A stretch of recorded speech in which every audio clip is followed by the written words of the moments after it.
Oh shit, the stream's starting.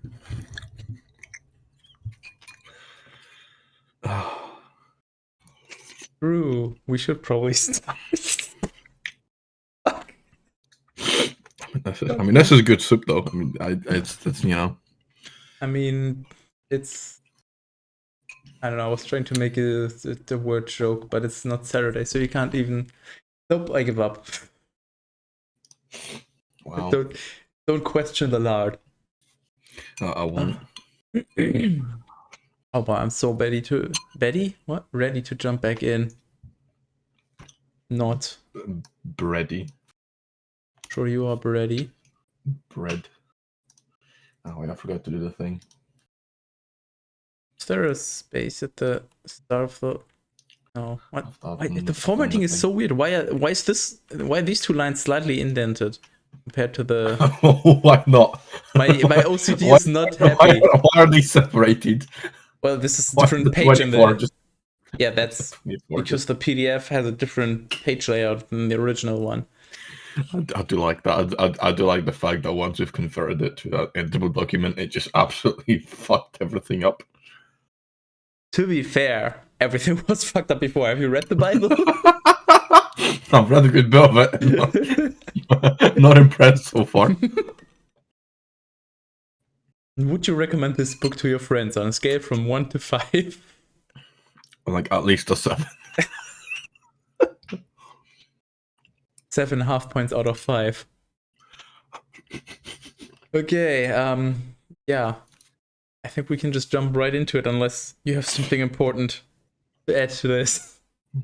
I'm just looking on my desk to find something important, but I mean, well, I think it is worth noting that since it is Sunday, I can't drink today because we have work tomorrow. So this will be a very, very disappointing stream for both the viewers and me.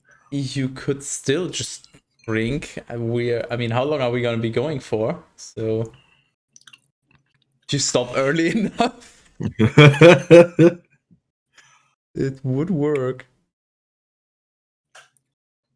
But hey, that's up to you. Also, where the hell is I have to at least pretend I'm a responsible adult, at least sometimes. Don't.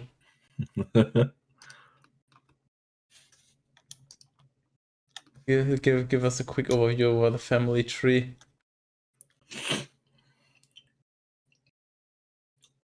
I mean, can you just zoom out? How far can you zoom out actually? Quite a lot, actually. And I guess the box at the top is pre-Noah? That's pre-flood, yeah. Okay. Oh, we've come pretty far. Oh yeah, this stuff, and then this stuff is the more recent, up the moment stuff. More legible. This is on stream if I keep it this small though, but yeah, whatever. It's fine. Genesis 40. While these things were going on, it happened that 2 eunuchs, the cupbearer of the king of Egypt and the miller of grain, offered their lard. It's just like, hey, you want some breakfast? Here, have my lard. How does that even work? And Pharaoh, being angry with them, now one was in charge of the cupbearers and the other of the millers of grain. Wait, what? I like how they felt the need to put that in brackets. What is this trying to say? So the Pharaoh was angry. And so Pharaoh was in charge of the cupbearers? No, wait, the 2 that the Pharaoh was angry with? What was the previous thing? Okay,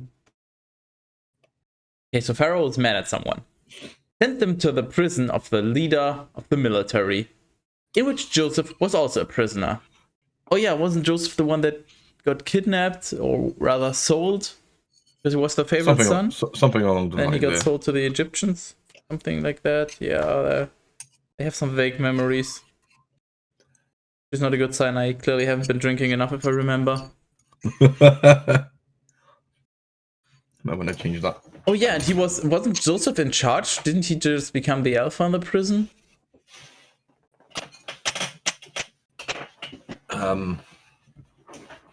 To be fair, all of last time was kind of a blur. Yeah, so, who delivered into his hand all the prisoners who had custody, whatever was done was after him. Yeah, so basically he runs this prison even though he's in it. Okay, but the keeper of the prison delivered them to Joseph, who ministered to them also. Some little time passed by while they were held in custody, and they both saw a similar dream on one night, whose interpretation should be related to one another. And when Joseph had entered to them in the morning, and he had seen them said, wait, so isn't enter to them the exact phrasing they used when you have sex with someone? Yes. Wasn't it like enter into me and give me child, please? Yes, that is the Bible talk for coitus. Yes. Okay.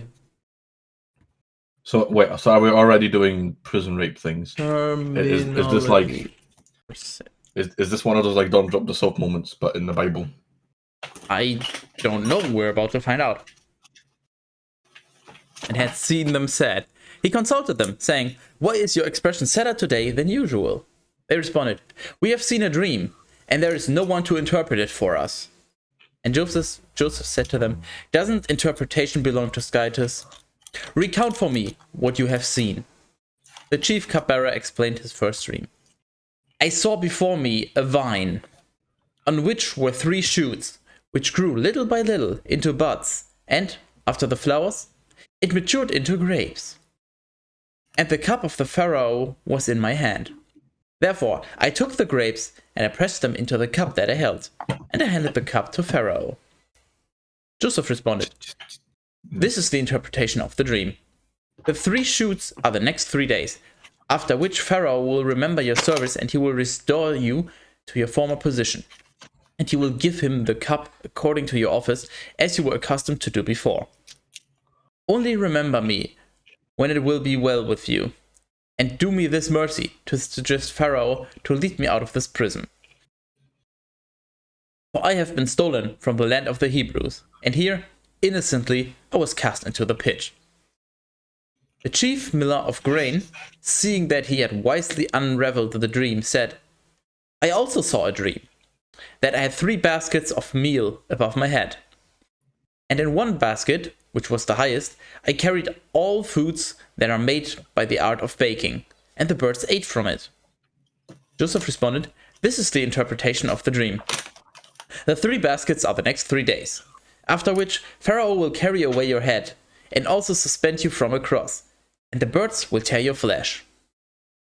The 3rd day thereafter was the birthday of Pharaoh. And making a great feast for his servants, he remembered during the banquet the chief cupbearer and the chief miller of grain. And he restored the one to his place to present him the cup. The other one he hanged on a gallows. And thus the truth of the interpreter of dreams was proven. And although he advanced with so much prosperity, the chief bearer forgot his interpreter of dreams. Okay. After 2 years, Pharaoh saw a dream. He thought himself to be standing above a river, from which ascended 7 cows, exceedingly beautiful and stout. I have a feeling you might have removed an R there. No. How does a cow ascend from a river? I have no idea. This is you know, a bird, a crow would make sense. Sure, it's drinking and then it just flies away. How does a cow ascend? I don't know, and I would like to see. Are they just like dead and slowly taking the elevator to heaven? It's an escalator. Oh, I also just want to point out how unusual 7 cows, exceedingly beautiful and stout. Have you ever, in your entire life up until now, heard anyone refer to a cow as beautiful? Have you ever seen a cow that wasn't beautiful? That's besides the point. That's kind of implied by default, I think. Cows are fucking magnificent. I just want to point out how I find it very unusual to refer to a cow as beautiful. And they pastured in marshy places. Likewise, another 7 emerged from the river, filthy and thoroughly emaciated. And they pastured on the same bank on the river in green places. and they devoured those whose appearance and condition of body was so wonderful. So the ugly cows ate the beautiful cows. That's as far as I know what devouring means. Oh, this is wonderful. No, their body was wonderful. Yeah, it's good. I love it. Pharaoh, having been awakened, slept again, and he saw another dream. 7 ears of grain sprung up on one stalk, full and well formed. Likewise, other ears of grain of the same number rose up, thin and struck with blight, devouring all the beauty of the first. Pharaoh, when he wakened after his rest, and when morning arrived, being terrified with fear, sent to all the interpreters of Egypt and to all of the wise men. And when they were summoned, he explained to them his dream. But there was no one who could interpret it. Then, at last, the chief cupbearer, remembering, said, I confess my sin. The king, being angry with his servants, ordered me and the chief miller of grain to be forced into the prison of the leader of the military. There... Who's me? What? Who's me? The guy. It's still all part of his speech. Oh, all the way until here. So, chief of speech, cupbearer, the guy that was supposed to get Joseph out of prison. There, in one night, both of us saw a dream presaging the future. In that place, there was a Hebrew, a servant of the same commander of the military, to whom we explained our dreams. Whatever we heard was proven afterwards by the events of the matter. For I was restored to my office, and he was suspended on a cross. Immediately, by the king's authority, Joseph was led out of prison, and they shaved him. What a strange detail to include. You know, it's a nice thing, depending on where they shave him, because... Yeah, I was just about to say, like, what part of him did they shave? Because depending on which body part of me they would shave, I would be very worried about what's the next step.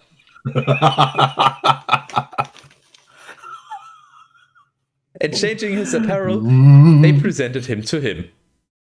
What a great fucking sentence. They presented him to him. No, you couldn't have gone for more word and character padding to just actually explicitly say.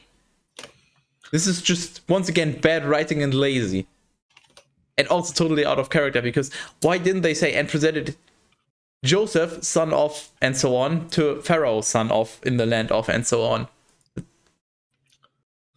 Nope. And he said to him, but who's saying to whom?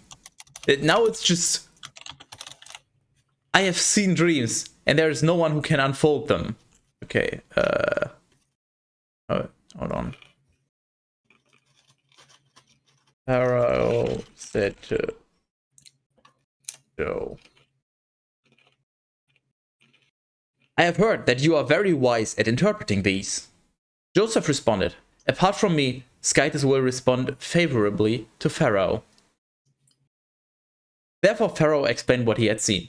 I thought myself to be standing on the bank of a river, and 7 cows climbed up from the river, exceedingly beautiful and full of flesh. What else would a cow be? Vegetables. It's just a fake cow made of plants. I was just about to say it's like the vegan alternative. When you have a meal that you can't have meat, you just have a fake animal made of vegetables. It's like when vegans keep trying to imitate meat. But it's interesting. So now the cows climbed up from the river. So ascending from the river literally just means, okay, they move a few feet up. Interesting. And they grazed in a pasture of marshy greenery. And behold, there followed after these another 7 cows, with such deformity and emaciation as I had never seen in this land of Egypt. These devoured and consumed the first. Okay, so they literally did.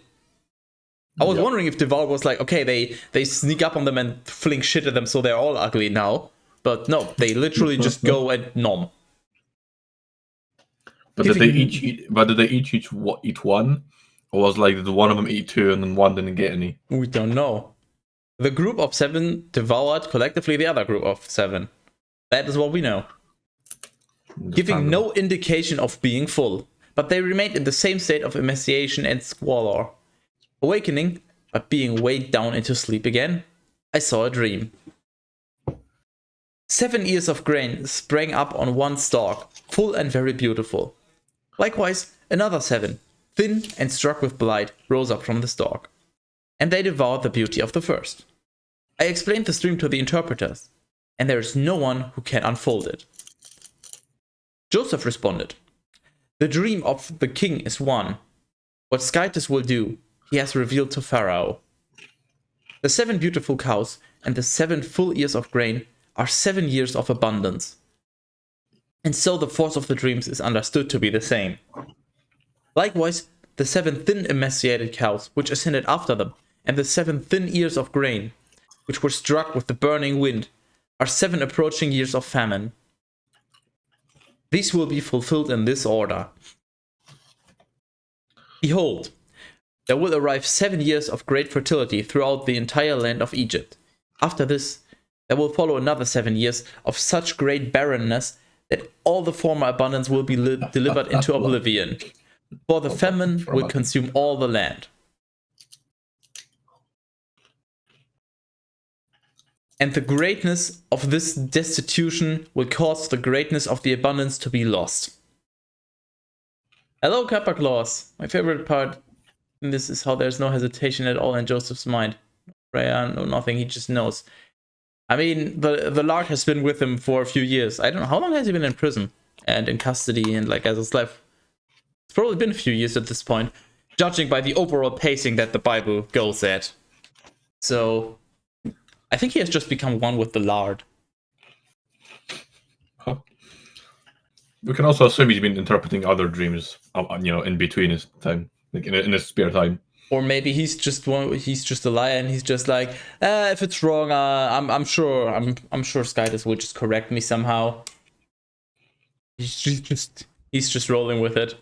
I mean, he is just prophesizing, 14 years ahead of us, so there's a lot of room there, a lot of time for him to just scatter a lot of there. And there's also some room for interpretation. I mean, at what point is it famine? At what point is it fertility? So, and also you gotta consider something. I could just predict what would happen to you in 20 years. You're not gonna be in contact with me at all in 20 years, so what do I have to lose? Well, that's very bold of you to assume. Nobody's gonna be able to stand me for another 20 years. I'm not gonna be alive in 20 years, judging by how my life is going. Which life? Yes. So yeah, I mean, just making such long-term predictions, you're probably gonna be gone in a few years anyways and move to somewhere else. Either because the Lord says so, or because you're just like, yeah, I've had enough of you. Or because somebody randomly decides, you know what, we may be brothers, but we can't be in the same place anymore, so one of us has to fuck off. Not that would have ever happened before in the Bible. Oh no. Now, as to what you saw the second time, it is a dream pertaining to the same thing. It is an indication of its firmness, because the word of Skytus shall be done, and it shall be completed swiftly. Now, therefore, let the king provide a wise and industrious man, and place him over the land of Egypt, so that he may appoint overseers throughout all the regions, and let a 5th part of the fruits throughout the 7 fertile years. Wait, what? And let a 5th... Oh, part as in the noun, but it's part as in the verb, I believe. Let a 5th part of the fruit throughout the 7... Okay, yeah, so basically just make a backlog. Save 1/5 of your fruit as a backlog for the next 7 years. Wait. Aren't they gonna spoil? I was just about to ask, hold up! It's a fucking hardcore fruit he's got.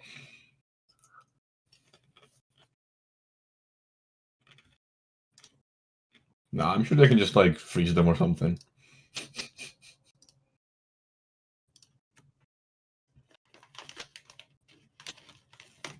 Thanks, Bible. Very, very logical. That now have already begun to occur, be gathered into storehouses, and that all the grain be stored away under the power of Pharaoh, and let it be kept in the cities. And let it be prepared for the future famine of 7 years, which will oppress Egypt, and then the land will not be consumed by destitution. The council pleased Pharaoh and all his ministers.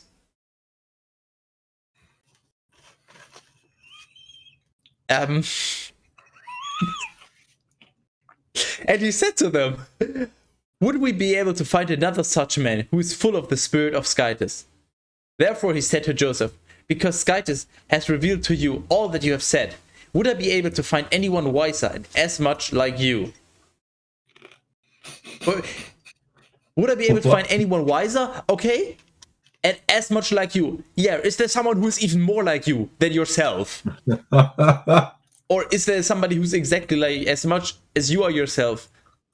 Like not even twins are. What? In the story kind of reminiscent of global warming. The thing is, global warming is not just casual 7 years. We don't really have a set timer on that.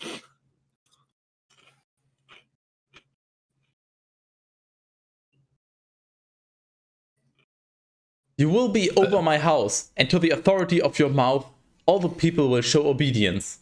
Only in one way, in the throne of the kingdom, will I go before you. Okay, so basically you Do you rule think the 7 years every... like alternates?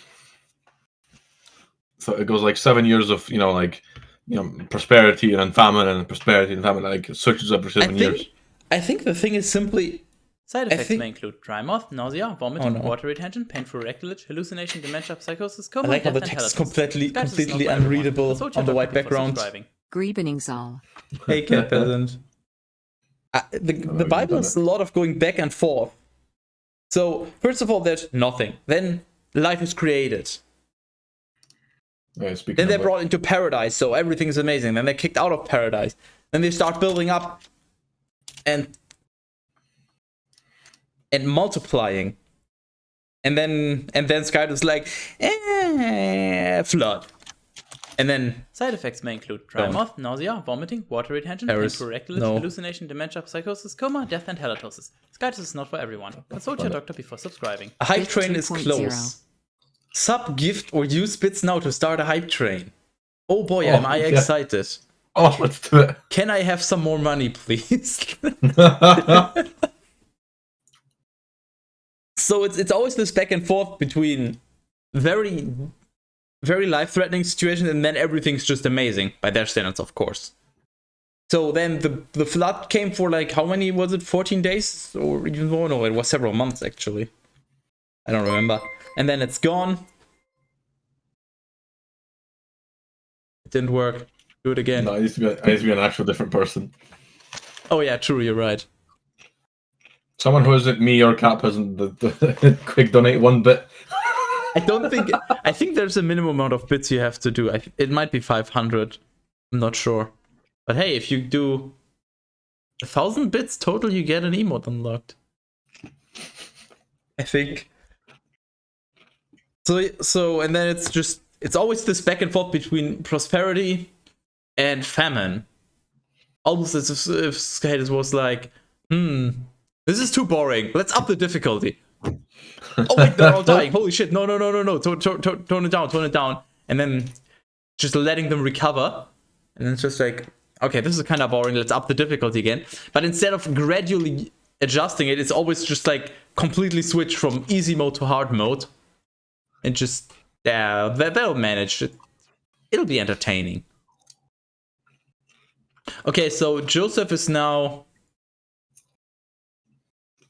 basically in charge of everything, and the only one that has more to say is the Pharaoh.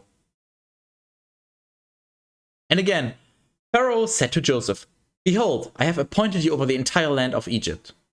And he took the ring from his own hand, and he gave it into his hand. And he clothed him with a robe of fine linen, and he placed a necklace of gold around his neck. And he caused him to ascend upon the second swift chariot, with the herald proclaiming that everyone should bend their knee before him, and that they should know that he was governor over the entire land of Egypt. Damn, that's a quick promotion.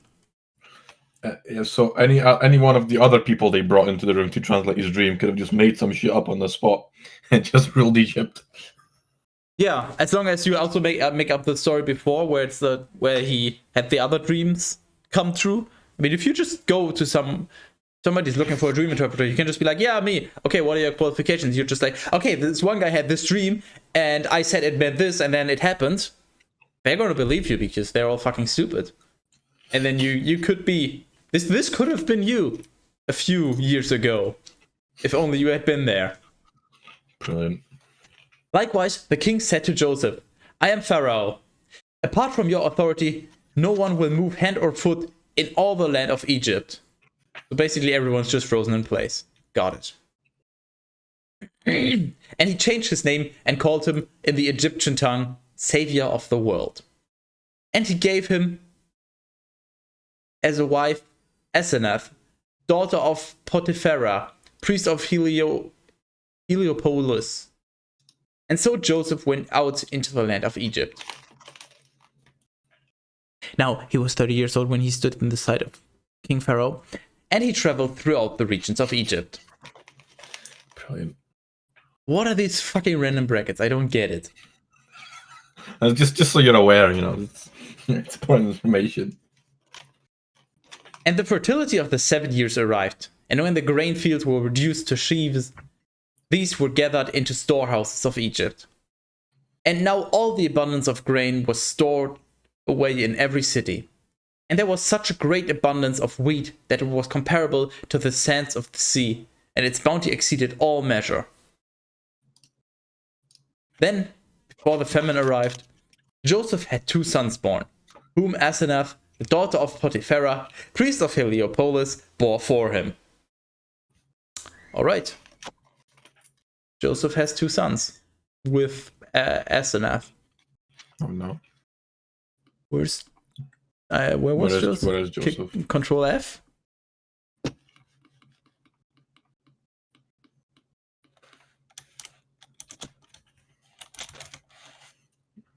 Oh, there he is. Okay. Wife 2 sons, eh? Yes, 2 sons with the wife Asenath. Okay. The wife and who? This is the wife. And he called the name of the firstborn Manasseh, saying, Skytus has caused me to forget all my labors and the house of my daddy. Likewise, he named the second one Ephraim, saying, Skytus has caused me to increase the land of my poverty, in the land of my poverty.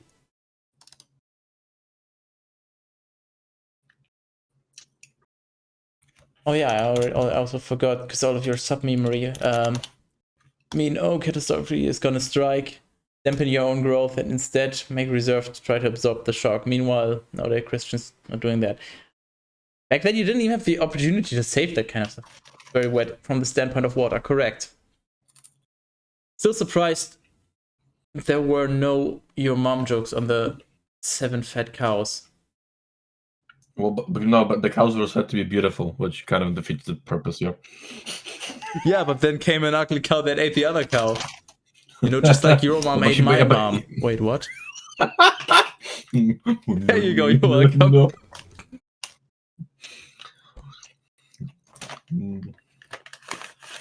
I'm having alcohol's a mistake. Hold on. There were 7 beautiful women in a bar once. And then 7 ugly ones came in. And they ate the beautiful ones. Oh no. And that's how I met your mother.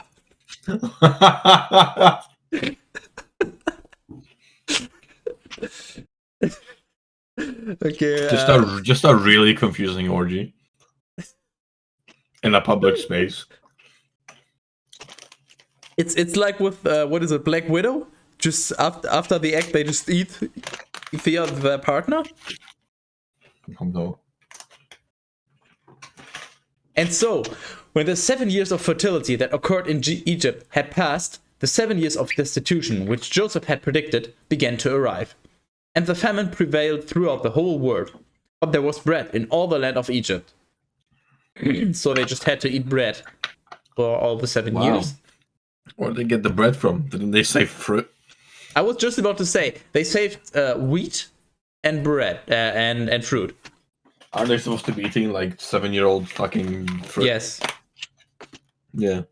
What the fuck, Harold? And being hungry, the people cried out to Pharaoh, asking for provisions. And he said to them, "Go to Joseph and do whatever he will tell you." Oh no. Then the famine increased daily. He'll just tell them to do jumping jacks and throw pieces of bread at them, like feeding the pigeons.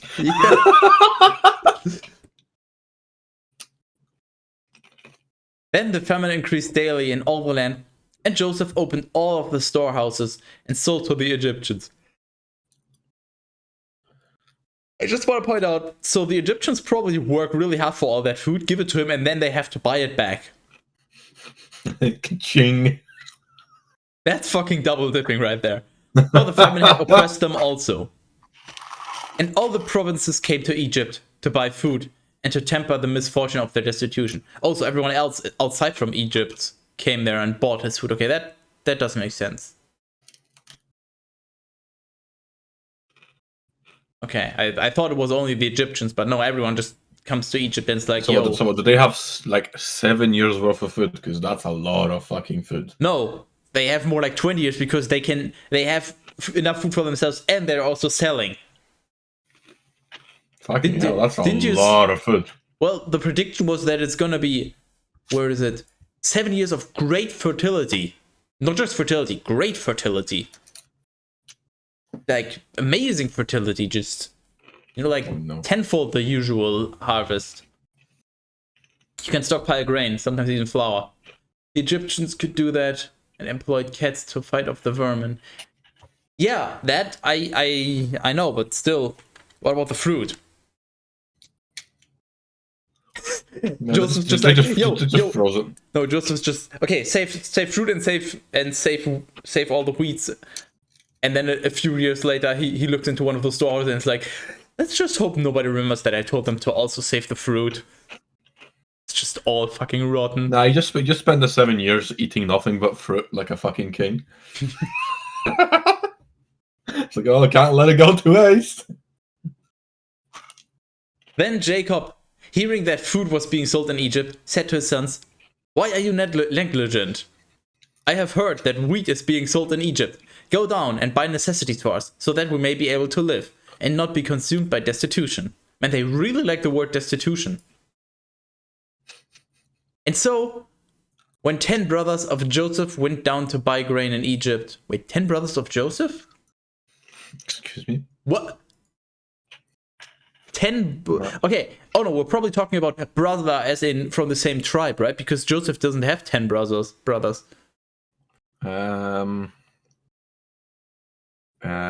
Joseph has 4 brothers at the very bottom. But what if these also? What if they're also counting these brothers? Oh yeah, wasn't it that Rachel and Leah and like 2 others were all from this like one guy had 4 wives? Can you scroll to the left? Something like that. Can you scroll to the left? Who's their daddy? Who was it? Where's the Leah? Okay, Laban. Yeah, Laban had. Okay, how many is it? 1, 2, 3, 4, 5, 6, 7, 8, 9. Yeah, that 10. That would add up. Okay, so so they're like half brothers, I guess. But I guess they didn't have that distinction back then. It's just decided by the father because honestly, who cares about the woman? It's the Bible.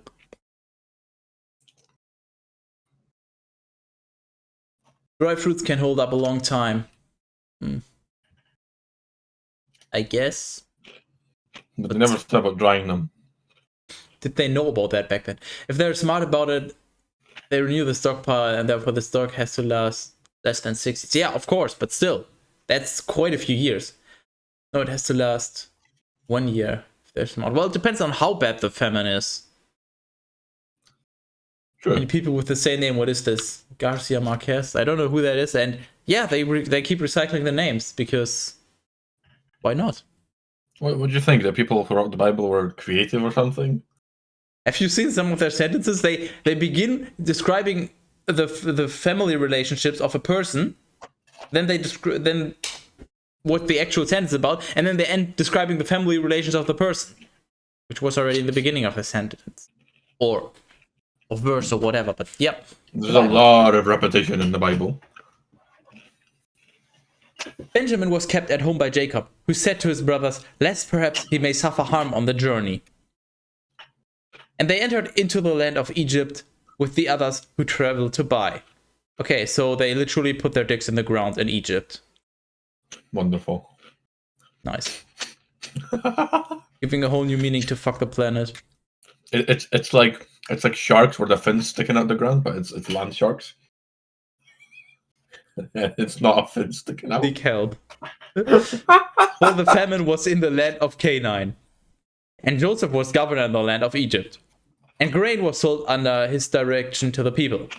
And when his brothers had reverenced him, and he had recognized them, he spoke harshly, as if to foreigners, questioning them, where did you come from? And they responded, from the land of Canaan, to buy necessary provisions. And although he knew his brothers, he was not known by them. I just want to point out how amazing this writing is. And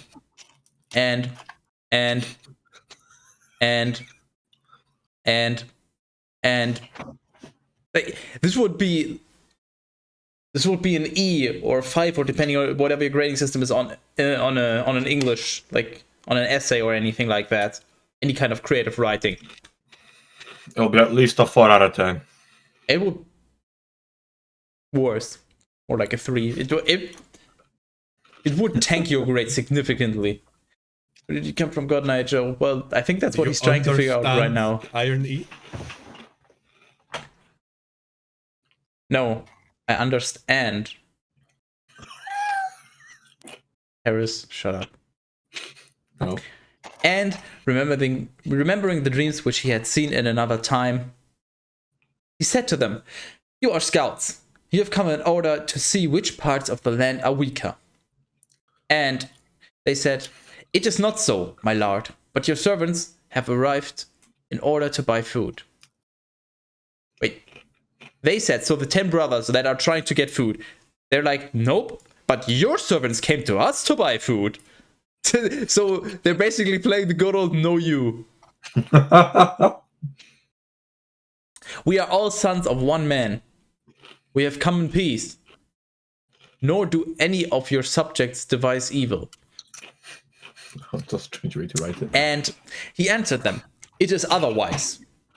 You have come to examine the unguarded parts of this land. But they said, ooh, but, nice. Different word. Ooh. We, your servants, are 12 brothers. Wait, 12?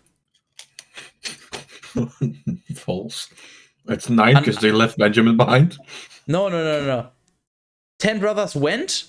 The 11th brother stayed, and the 12th brother is Joseph. I believe that's what they were going for. They're like, you are one of the 12 brothers, and we are another 10, and then there's one more we left at home. I think that's their point. Ooh. But no, wait, we, your servants, are 12. No, that wouldn't make sense. Ooh. I guess there was another child born that was not even documented in the Bible. Or he was just born on the way there. Probably sacrificed. For good measure. Just happy he's the god of rain. Listen, the youngest is with our daddy. The other is not living. Well, okay then. He said, this is just as I have said. You are scouts. I will now continue to put you to the test. By the help of Pharaoh, you will not depart from here until your youngest brother arrives. Send one of you and bring him. So he just said you will not depart, and then send one of you. So one of you is leaving, but you're not leaving. Brilliant. Contradictions, my favorite. But you will be in chains until what you have said is proven to be either true or false. Otherwise, by the help of Pharaoh, you are scouts. Therefore, Joseph is literally having a power trip. He's just taking good care of his folk. Therefore, he delivered them into custody for 3 days. Then, on the 3rd day, he brought them out of prison, and he said, do as I have said, and you will live. For I fear Skytus. If you are peaceful, let one of your brothers be bound in prison. Then you may go away and carry the grain that you have brought to your houses. Wait, what? If you are peaceful, let one of your brothers be bound in prison. So basically he said, bring your last brother as proof that you are all my brothers, which doesn't make sense, but hey, sure, he's a little bit stupid. And then after 3 days, I'll get you out of prison. Do as I have said. So now he's telling them to go get the brother. If you are peaceful, let one of your brothers be bound in prison. So now it's not just bring your brother to prove that we are all brothers, but one of you has to stay in prison and the rest of you can go away. Amazing. And if you don't let me imprison one of you, that means you are not peaceful. Like, if you are peaceful, let one of your brothers be bound in prison. So you have to be sure. It's you're a peasant. Don't you need a cat to fight off the vermin prospering out of the stock you're keeping? Ask a cat peasant. We literally, I think we're finally finding the cat peasant's background. We are finding out key pieces of information here. Perhaps there were some peasants overly loving. Cat peasant, the origins. Cat peasant's origin story. Where it all began. Okay, and then you may go and bring home what you bought. And bring your youngest brother to me, so that I may be able to test your words, and you may not die. They did as he had said, and they spoke to one another, we deserve to suffer these things, because we have sinned against our brother. Seeing the anguish of his soul, when he begged us, we would not listen. For that reason, this tribulation has come upon us.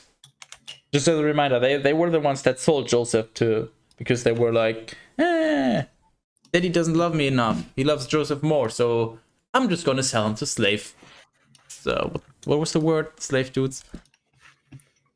Yes, quality, Terrace. Yes, that's what I do. Terrace is being very productive right now. That's literally what I get paid for. And Reuben, one of them, said, did I not say to you, do not sin against the boy? And you would not listen to me? See, his blood is exacted. But they did not know that Joseph understood, because he was speaking to them through an interpreter. And he turned himself away briefly and wept. What the fuck is that? Why is this attached? What are you? It's attached to one of the lines. Who am I related to now? I'm the son of Judah. And what else? You're in between Judah and Sheila. You're between them somehow. We're rewriting history, guys.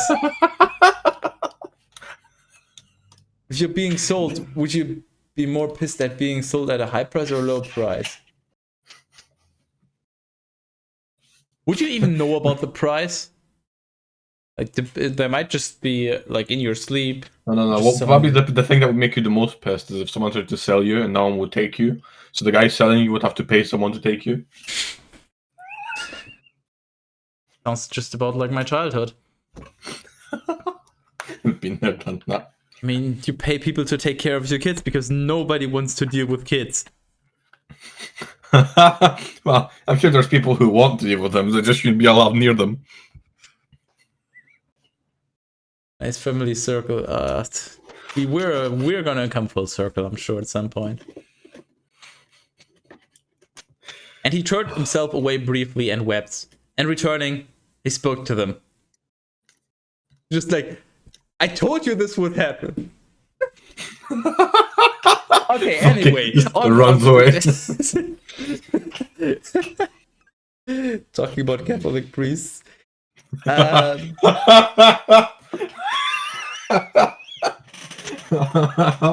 did you know? We'll just leave it at that. And taking Simeon and binding him in their presence, he ordered his ministers to fill their sacks with wheat and to replace each one's money in their sacks, and to give them, in addition, provisions for the way, and they did so. Okay, so So they're home now. No, wait, they're not home. So they're still with Joseph. They're binding one brother. He's now imprisoned. And now he, whoever that may be, saying, yo, give us food and replace the money in their sacks. So basically, yeah, we're gonna buy your shit. And they did so. Then, having loaded their donkeys with the grain, they set out. And one of them, formatting. Oh, yeah, I love the formatting in this. They set out. And one of them, opening a sack to give his beast of burden fodder at the inn, looked upon the money at the sack's mouth. And he said to his brothers, my money has returned to me. See, it is held in the sack. And they were astonished and troubled. And they said to one another, what is it? What is this that Skytis has done to us? And they went to their daddy Jacob in the land of Canaan, and they explained to him all the things that had befallen them, saying, and now we get another recap.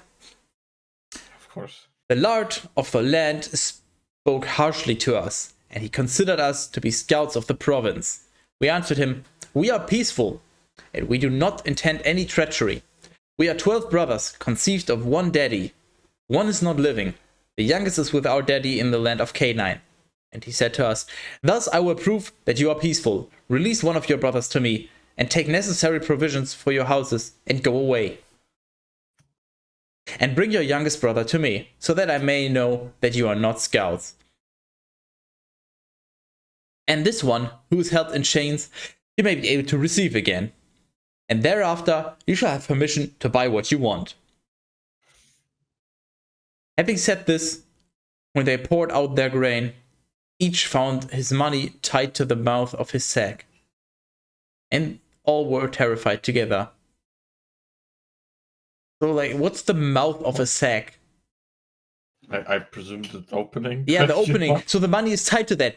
So they pour out the grain, and then they're like, oh wait, there's money on the outside of the bag, which I definitely did not see when I was opening the bag. Oh. It does not add up.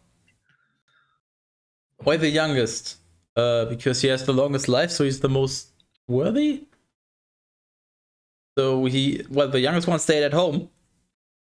Because I guess the journey was too dangerous. Or something, well, that's what they said. This is how the Catholic Church was founded. This is how Cap Peasant came to be. The opening. Like a bag with many bags inside, maybe?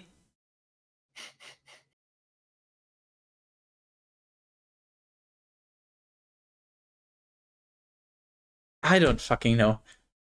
Imagine a sack with a bunch of purses dangling about from the opening. I'm also terrified now. Their daddy Jacob said, you have caused me to be without children. Joseph is not living.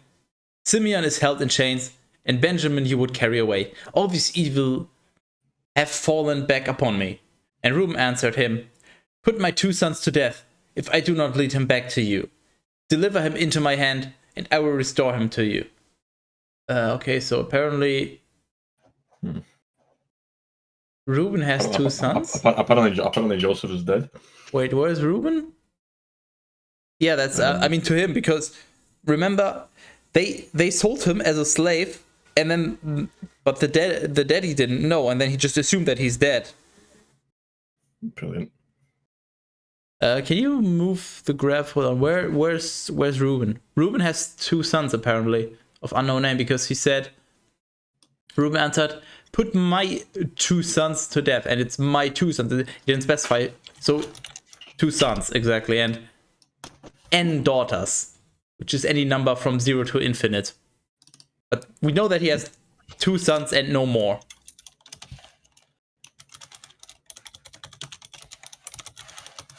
Yes, doubters. Doubters. No, don't imagine that, Baka. It's not sexual yet.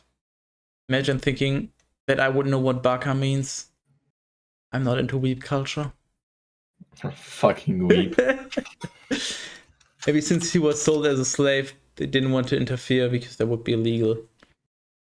Imagine thinking there's law back then.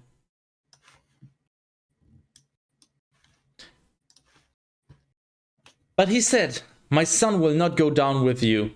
His brother is dead, and he is left alone. If any adversity will befall him in the land to which you travel, you would lead my gray hairs down with sorrow to the grave."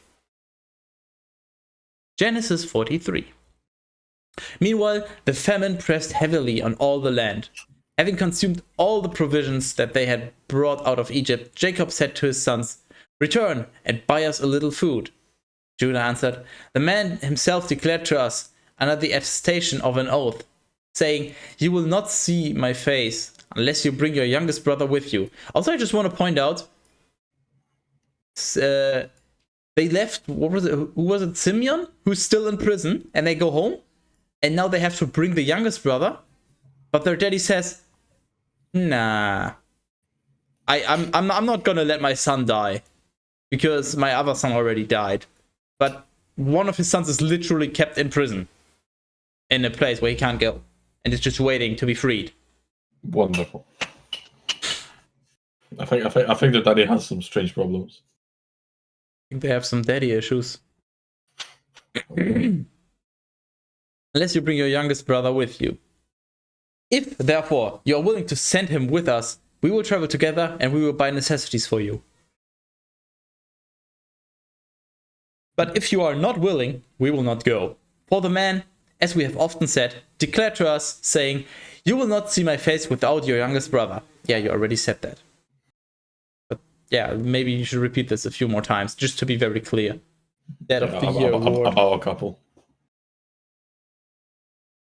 Israel said to them, "You have done this for my misery, in that you revealed to him that you also had another brother." But they responded, "The men questioned us in order concerning our family, whether our daddy lived, if we had a brother. And we answered him respectively, according to what he demanded. How could we know that he would say, 'Bring your brother with you'?" Likewise, Judah said to his daddy, "Send the boy with me, so that we may set out and be able to live, lest we and our little ones should die. I accept the boy, require him at my hand, unless I lead him back and restore him to you." Wait. I accept the boy, require him at my hand, unless I lead him back, restore him to you. Oh, so basically I will always be on his side and bring him back. "I will be guilty of a sin against you for all time. If a delay had not intervened, by now we would have returned here a second time." Therefore their daddy Israel said to them, wait, their daddy Israel? I thought it was Laban. That is Laban. But who's Israel? Oh, wait. Jacob. Yeah, they're yeah. That's yeah. Oh no, Rachel is, no. This is why your graph sucks. Rachel is Laban's daughter and Leah is Laban's daughter. But your graph implies that Leah is also Jacob's daughter, because you did not make a distinction between children and between wives. This is already so scuffed, it's fine.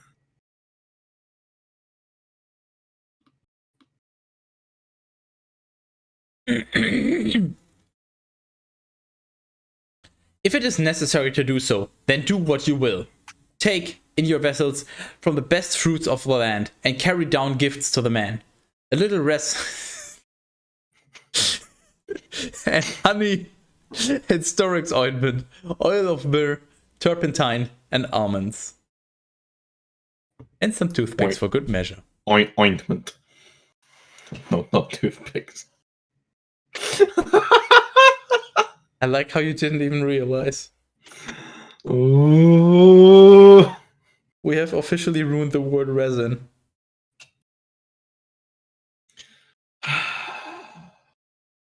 Also, take with you double the money and carry back what you found in your sacks, lest perhaps it was done in error. But also take your brother and go to the man.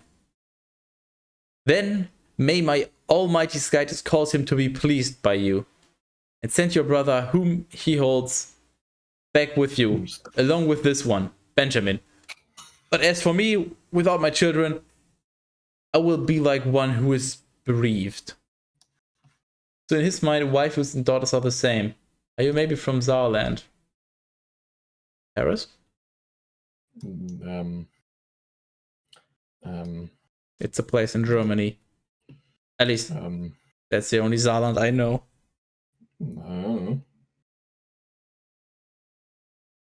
I don't think I am.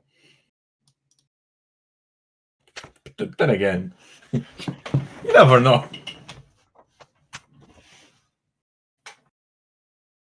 I don't think Terrace is from heaven. He's a gift to us all. No, not Anyway. it's a U umlaut. How dare you not spell that properly? Anyway. Therefore, the men took the gifts and doubled the money and Benjamin. And they went down into Egypt, and they stood in the presence of Joseph. I was led to believe that it was the Alabama of Germany. I am not too knowledgeable on what this is. Dare I click on this link? Well, I've clicked on it. What the fuck? Oh no. What the fuck is this?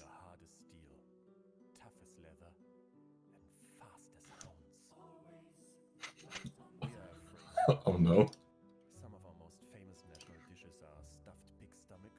Oh yeah, this is definitely 100% accurate. We are known around the world for our beautifully melodic yet easy to learn language and for a world famous sense of humor. When we speak English, we all sound like Werner Herzog. Look a chicken in the eye. We are Germans. Thank you, cat peasant. Sweet home Alabama. What did you think? Of course, this. I was just waiting for someone to do that. That's literally the reason why I added it, because the Bible is literally just this. The Bible is Alabama.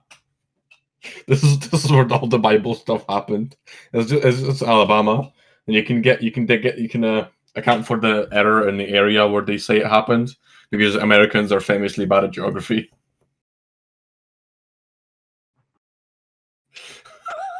And when he had seen them and Benjamin together, he instructed the steward of his house, saying,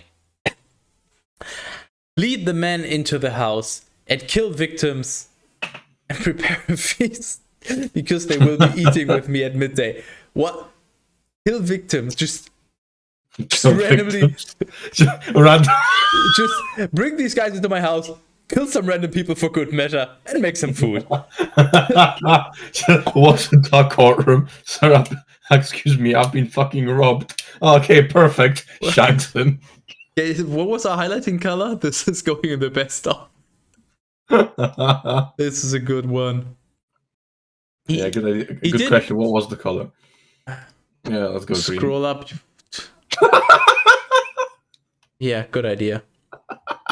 It's not what I meant, but it's what I'm doing. He did what he had been ordered to do, and he brought the men into the house. And there, being terrified, they said one to another, "Because of the money which we carried back the first time in our sacks, we have been brought in, so that he may unleash a false accusation against us, and by violence subjugate both us and our donkeys into servitude." As if the donkeys aren't already in servitude. For this reason, approaching the steward of the house at his door, they said, "We beg you, Lord, to hear us.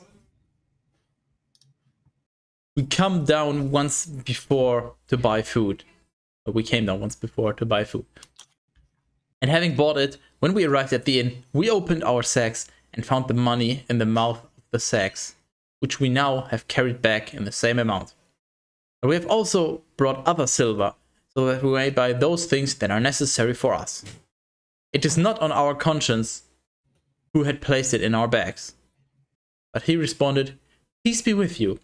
Do not be afraid. Your Skytus and the Skytus of your daddy has given you the treasure in your sacks. As for the money that you gave to me, I held it as a test." And he let Simeon out to them. Wait. So the money literally just was duped. It was just like... Skytus just want extra money. And then the money that they gave to him as payment, he kept it as a test. So he just gave them money as well. What kind of test? To test if they come back to... What? That doesn't make any sense. It doesn't need to. It's the Bible, for fuck's sake. And having led them into the house, he brought water, and they washed their feet, and he gave fodder to their donkeys. But they also prepared the gifts until Joseph entered at midday, for they had heard that they would eat bread there. And so Joseph entered his house, and they offered him the gifts, holding them in their hands, and they reverenced prone on the ground. The victims are going to come into play later, I'm sure. But he, gently greeting them again, questioned them, saying, "Is your daddy the old man about whom you spoke to me in good health? Is he still alive?" And they answered, "Your servant, our daddy is safe. He is still alive." And bowing, they reverenced him. Then Joseph, lifting up his eyes, saw Benjamin, his brother of the same womb, and he said, "Is this your little brother about whom you spoke to me?" And again he said, "May Skytus be compassionate to you, my son." And he hurried out, because his heart had been moved over his brother, and tears gushed out. Oh, so he is now Joseph and not... Wait, no. So he's like, "Is this the brother?" They don't say anything, and then he's like, "Oh yeah, may Skytus be with you." And then he starts crying, even though they haven't even responded. And then he comes back in and they're like, "Nope, you've been tricked.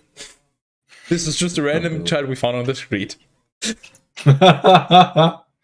Which, by the way, would have probably been the easier way. Just go somewhere, buy a slave, and be like, "Hey, this is your brother, as we promised." And going into his chamber, he wept.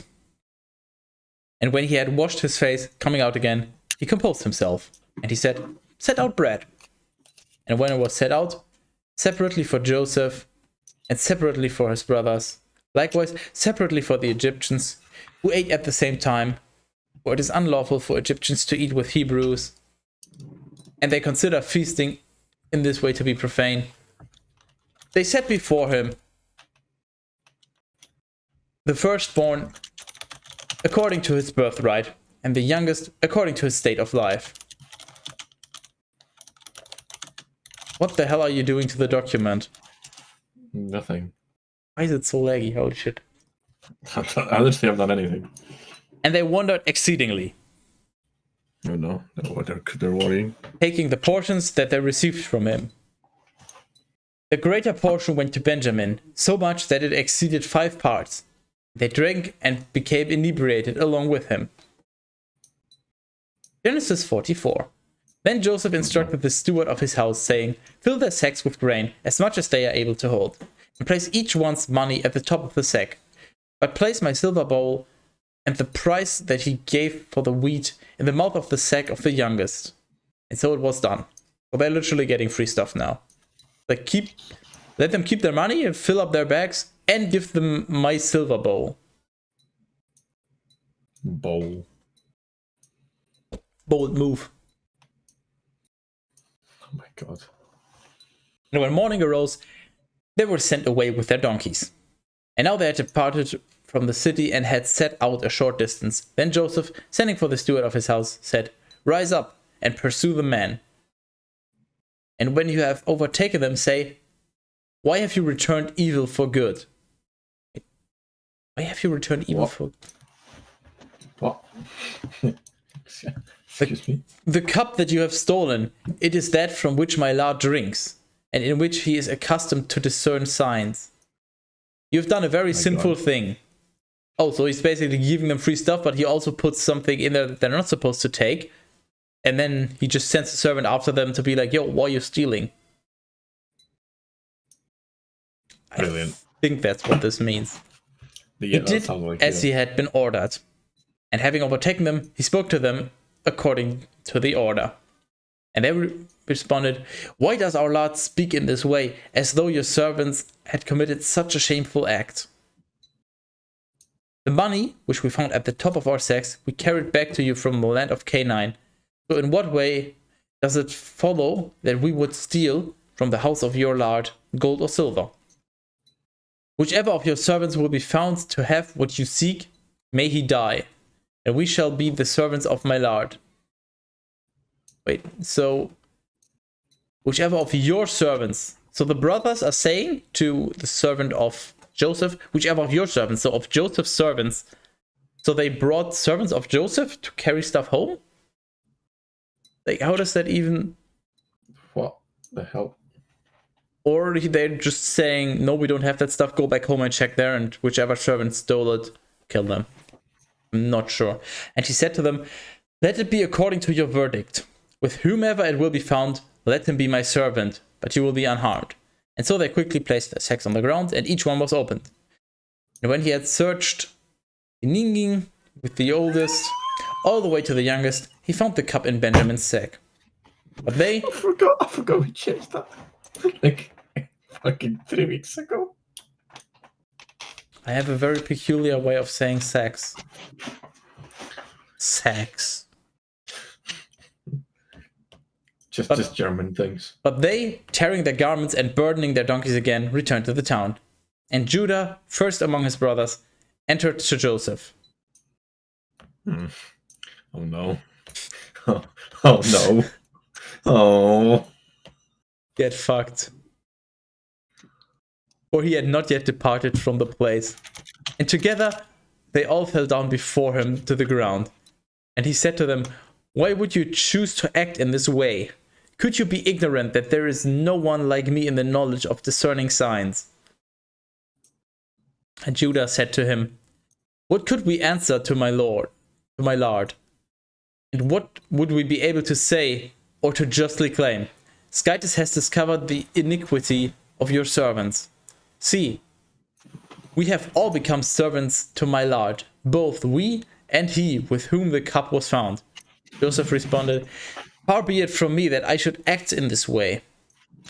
He who stole the cup will be my servant, but you may go away free to your daddy. Then Judah, approaching closer, said confidently, I beg you, my lord, let your servant speak a word in your ears, and do not be angry with your servant, for you are next to Pharaoh. My lord, you questioned your servants before. Do you have a daddy or a brother? We answered you, my lord. There is our daddy, an old man, and a young boy who was born in his old age. His brother of the same womb died, and he alone is left to his mother and daddy, who truly love him tenderly. And you said to your servants, bring him to me, I will set my eyes on him. We suggested to my lord, the boy is not able to leave his daddy, for if he sends him away, he will die.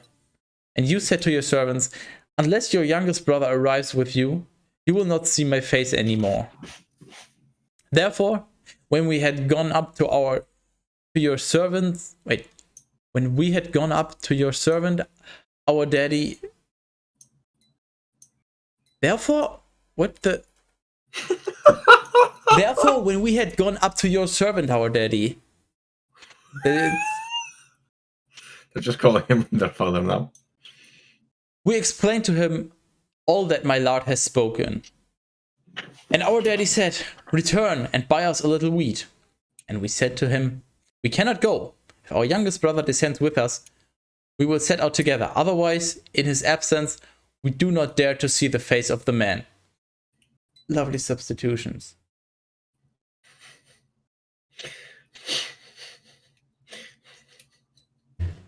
To which he responded, you know that my wife conceived twice by me.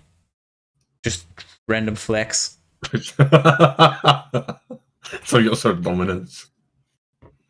So, you see, I am not a virgin. In fact, I have 2 children. one went out, and you said a beast devoured him. And since then, he has not appeared. Wait, what?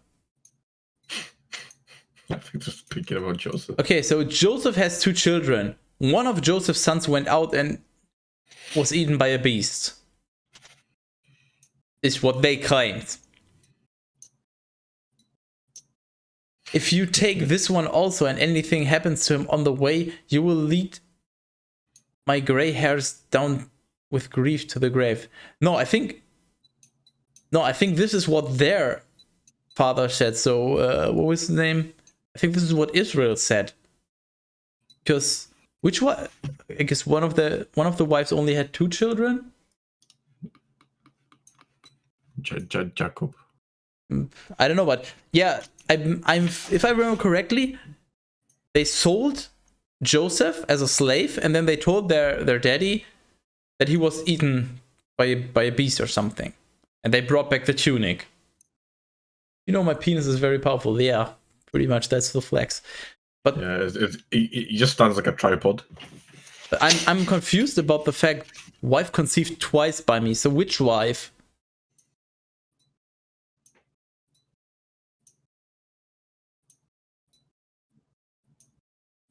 Because Rachel clearly has more children. So what if they're talking about Laban?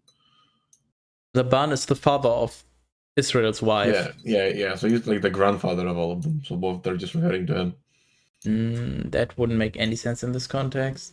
Nothing makes sense. Nothing makes sense in this context. I'm working with me here, man. If you take this one also and anything happens... wait, where was I? Down with grief to the grave. Therefore, if I would have gone to your servant, our daddy, with the boy not present, though his life depends upon the life of him, and if he were to see that he is not with us, he would die. And your servants will lead his gray hairs down with sorrow to the grave. So I think he's trying to say that their daddy, so Israel, said, if you don't bring home my son, I will literally die of grief. And now they're telling Joseph, if you don't do this, our daddy will die of grief. So if you keep Joseph, so please don't. Oh no, Torvik is here. Quick, hey, hide. Why did you decide to figure out the Bible? Why didn't you? It's a very good question. Yeah. On which wives conceived which children and the other two will not us. No, the thing is, if it was referring to somebody completely different, that would change everything. So it is necessary to understand. Because if they were talking about Joseph's sons, then it would be very confusing. Because apparently then one of Joseph's sons would have died, devoured by a beast. Which, by the way, is the perfect place to loop back to the old, to the cows and the your mom joke. But I wouldn't stoop so low. Yeah, you'd stoop Daddy will die of grief. Good. No, how did it... Send daddy pics. I don't remember how it happened, honestly. I just had this random idea that it might be funny to just read the Bible. And then I had the brilliant idea to ask Terrace if he wanted to join. and Bible became. And Skype saw the Bible, and that it was bad. Ooh. What have you been up to? After we've done with it, it'll be good. No, it will be slightly less bad. Let me be your very own servant, for I accepted this one into my trust, and I promised, saying, unless I lead him back, I will be guilty of a sin against my daddy for all time. And so I, your servant, will remain in place of the boy, in ministry to my lord, and then let the boy go up with his brothers. For I cannot return to my daddy without the boy, lest I appear as a witness to the calamity that will oppress my daddy. It is the Old Testament, I suppose. Very brutal story in many places. Well, let me show Torvik the most brutal part.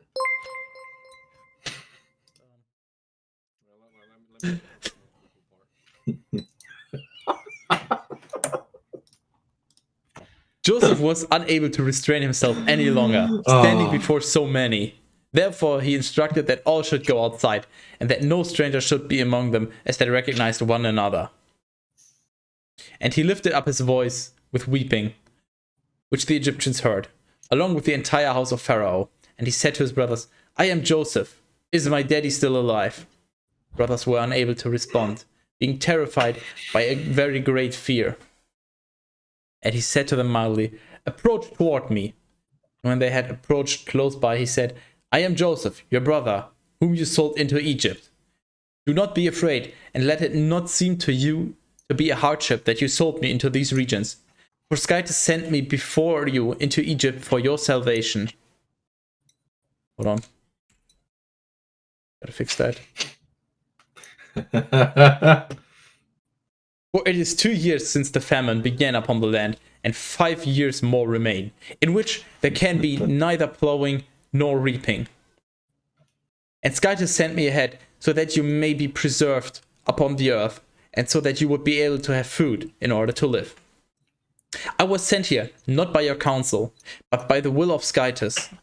He has caused me to be like a daddy to Pharaoh, and to be the lord of his entire house, as well as governor throughout all the land of Egypt. Hurry and go up to my daddy and say to him, your son Joseph commands this. Skytus has caused me to be the lord of the entire land of Egypt. Come down to me, do not delay. And you will live in the land of Goshen. And you will be next to me, you and your sons and the sons of your sons, your sheep and your herds and all that you possess.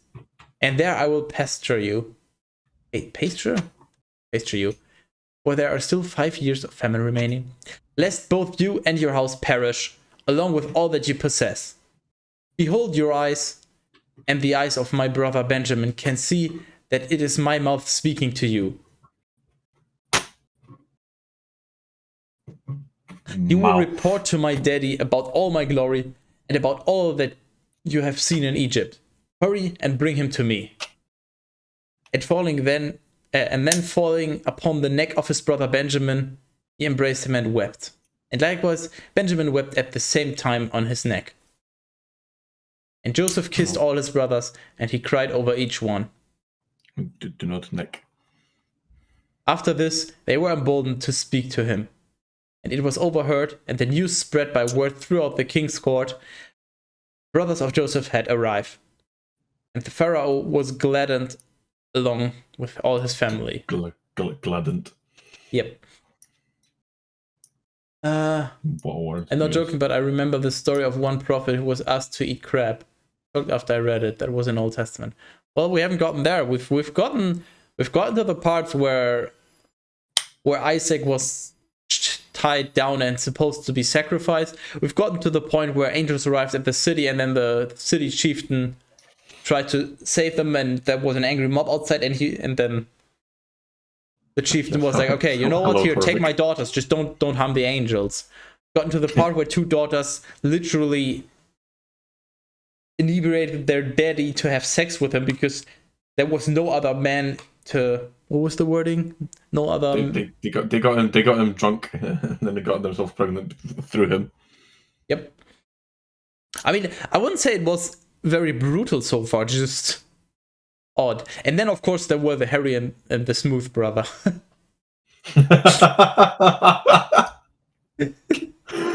Oh, yes. Bait and switch tactics by Joseph, making his case with the job offer. Absolutely accept New Testament, but many stories in Old Testament are so cruel. I'm just a mere mortal and badly educated in religious matters. Well, I mean, up until a few weeks ago, I would have claimed the same, but I would now consider myself very well educated, at least on the Catholic matters. And I would not recommend them. We'll definitely read other texts. I recall that story of the roadside sex. It was amazing. I also recall that my cup is empty and I need more drink. Wow.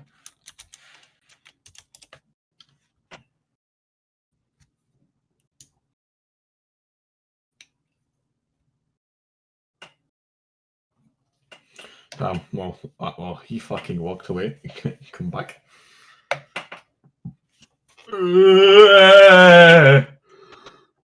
I'm fucking yawning because I'm tired, and I didn't sleep very well. I'm gonna blame it all on Skydus.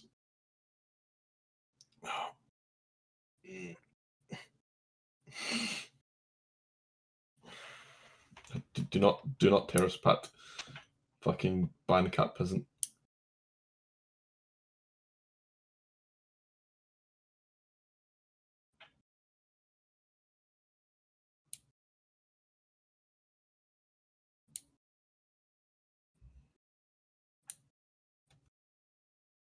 I'm pretty sure Skydus isn't Catholic.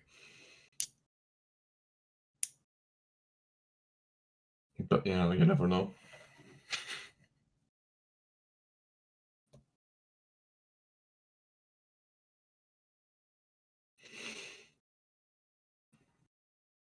We need like a ban emoji.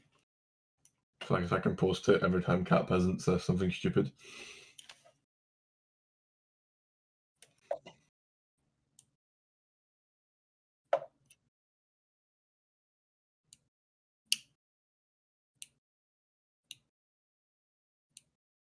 And it's a blasphemy that we laugh at it. But still, I don't understand. Skydus, you should be a Protestant follower of Luther. Are you Catholic after all? Having his true beliefs. There's few things I believe in. Am I one of them? Fuck you. Nice. He's just stealing my jokes. Fuck yourself, you coward. Why did I bring you on here if you're just stealing all my jokes? Well, you ruined this one. You're welcome. Being repressed. Good. I can repress you even more. Hold on. Slash time. I have said to you several times before, you could just make that emote yourself, or any emotes that you feel are necessary to express yourself. And if they're not complete abominations, I will likely add them. And if you can't make them yourself, you could even ask someone else, like Pom or Terrace, if they feel like making that emote. And if you're lucky, they might. And then there you go. So no, you're not being repressed, you're being fucking lazy. No, I did say that we need a ban emoji, so every time cat peasant something stupid, we can post a ban emoji. Anyway, speaking of banning people, when do I become a moderator in your chat? I don't get paid enough to promote you. Fuck. Fuck. Wait. Let me change that. Hold. How much are you willing to pay? There you go. Try a few more times. Maybe I'll change my mind the 15th time. Nah, I can't just make you a moderator. Looking at my all-time top cheerers, you're not even in the top 10. How could I promote somebody who's not even one of the 10 people that gave me the most money through cheering?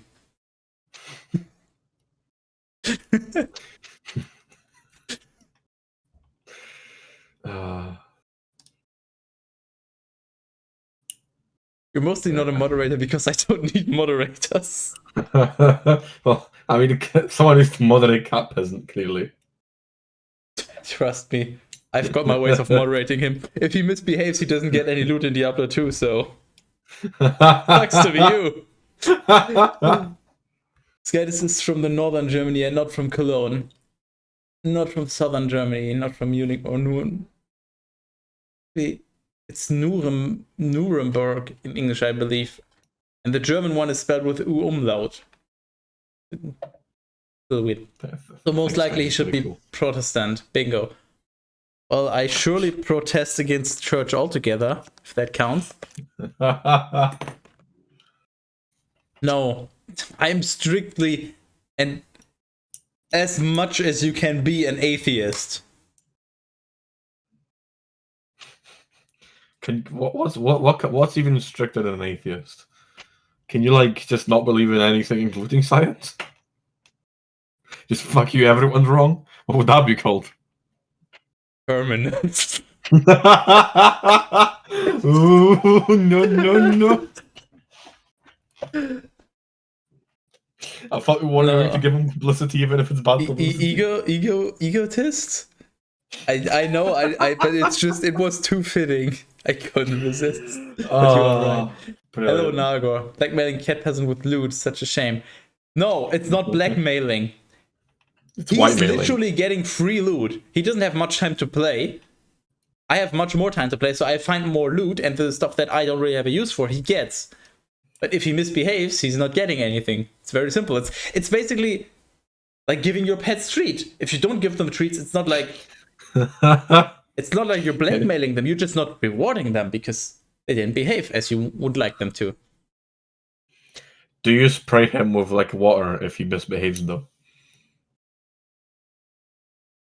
I heard that works. Spit at him. Does that count? You spray something on him. We're drowning cat peasant with love and gifts. He's basically Jesus. I've not gotten to that part yet. Well, I don't think he can walk on water. I think he's a little hydrophobic. The crucifixation. Yeah, but that's after we're done with him. I still need him for Victor Vran. And he told Joseph that he should command his brothers, saying, "Burden your beasts and go into the land of Canaan, and take from there your daddy and kindred, and come to me. And I will give you all the good things of Egypt, so that you may eat from the marrow of the land. Yeah. And you may even instruct that they take wagons from the land of Egypt in order to transport their little ones, as well as their wives. And say, take your daddy and come quickly as soon as possible. You need not give up anything from your household, for all the riches of Egypt will be yours." And the sons of Israel did just as they were commanded. And Joseph gave them wagons, according to the command of Pharaoh, and provisions for the journey. Likewise, he ordered 2 ropes for each of them to be brought. Yet truly, to Benjamin, he gave 300 pieces of silver, along with 50 of the best ropes. How the fuck, why would you need 50 ropes? How non-durable are they? Are they like one time? They significantly improved wools, and you played. Maybe they're just maybe trying to keep warm, so they just have both on at the same time. I mean, yeah, maybe Benjamin is just a weakling. That would check out. No, I didn't play it. What did I think of it? It was awful, from what I heard. It was completely rushed and unfinished. They basically ran out of money, so they just had to release it in that unfinished state. Otherwise, they would have completely abandoned it. But it was completely unjustifiable at the price, and that's about all I know. And that's when I stopped following it. But if they turn the game around and fix it, and if it's significantly cheap, then I will surely take a look at it. Wow. They say learn people. What do they mean? To have sex with them? What? Learn people? I don't know. Have you ever tried to tie someone with a self-made rope? It is hard and ropes suck usually. Just like you. You're also hard and you suck usually. I'll fucking rope you. I'm alive, Nargo. I am very much alive. I might have tried that, but that was long ago. Apparently Vulcan has mostly positive reviews for recent ones, but it's still fucking... Well, the problem with recent reviews is also only very dedicated people would still play this, even if there was a big update. And of course, they will be happy about any bigger change. So there's a certain inherent bias. So it's definitely a good sign, and I might take a look at it if I feel like it, if I have the time. And if it really is that good, I might give it a shot at some point. But for now, yeah.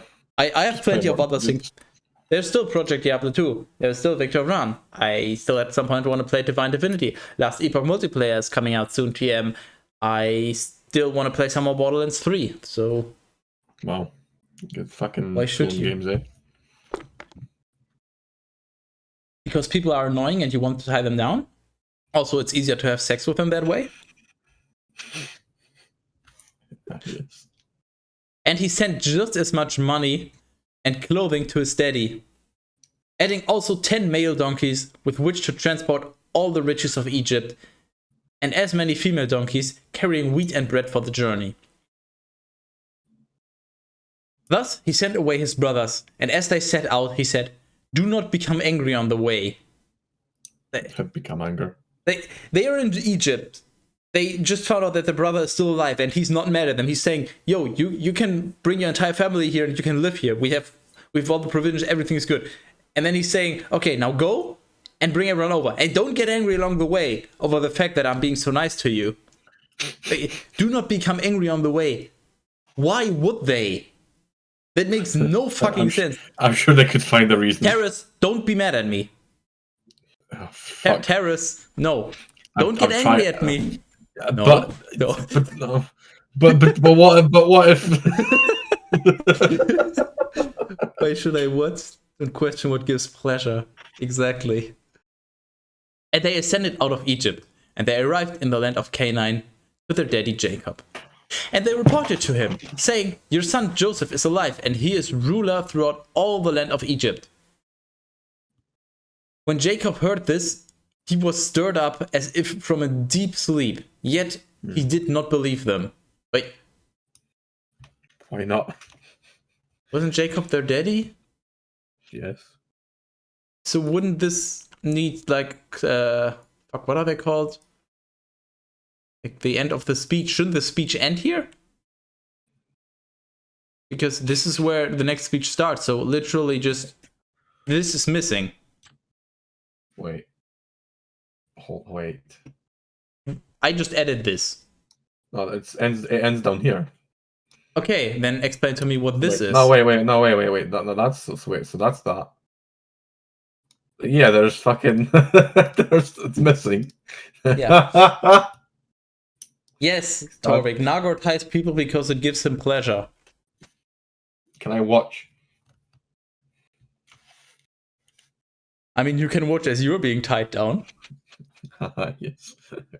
When Jacob heard this, he was stirred up, as if from a deep sleep, yet he did not believe them. To the contrary, they explained the entire matter in order. And when he had seen the wagons and all that he had sent, his spirit revived. And he said, "It is enough for me, if my son Joseph is still alive. I will go and see him before I die." Why not, especially if they ask for it? No. See, it's better if they don't ask for it. That's how you have more fun. The best part is if they don't even notice it until later. Just wake up. It's like, hey, wait a minute. Why am I tied up? Control is hot. Imagine you wake up tied up. You start looking around the room and there's just a Skytus standing with his like arms down his side, just poker face, just no facial expression, no kind of body language, just standing in the corner of the room, unblinking, staring down at you. Imagine you just wake up, tied down to the bed, someone is breathing in your ear. You turn to your left and you see my face, and I just whisper in your ear. No. No, you're supposed to whisper it's free real estate.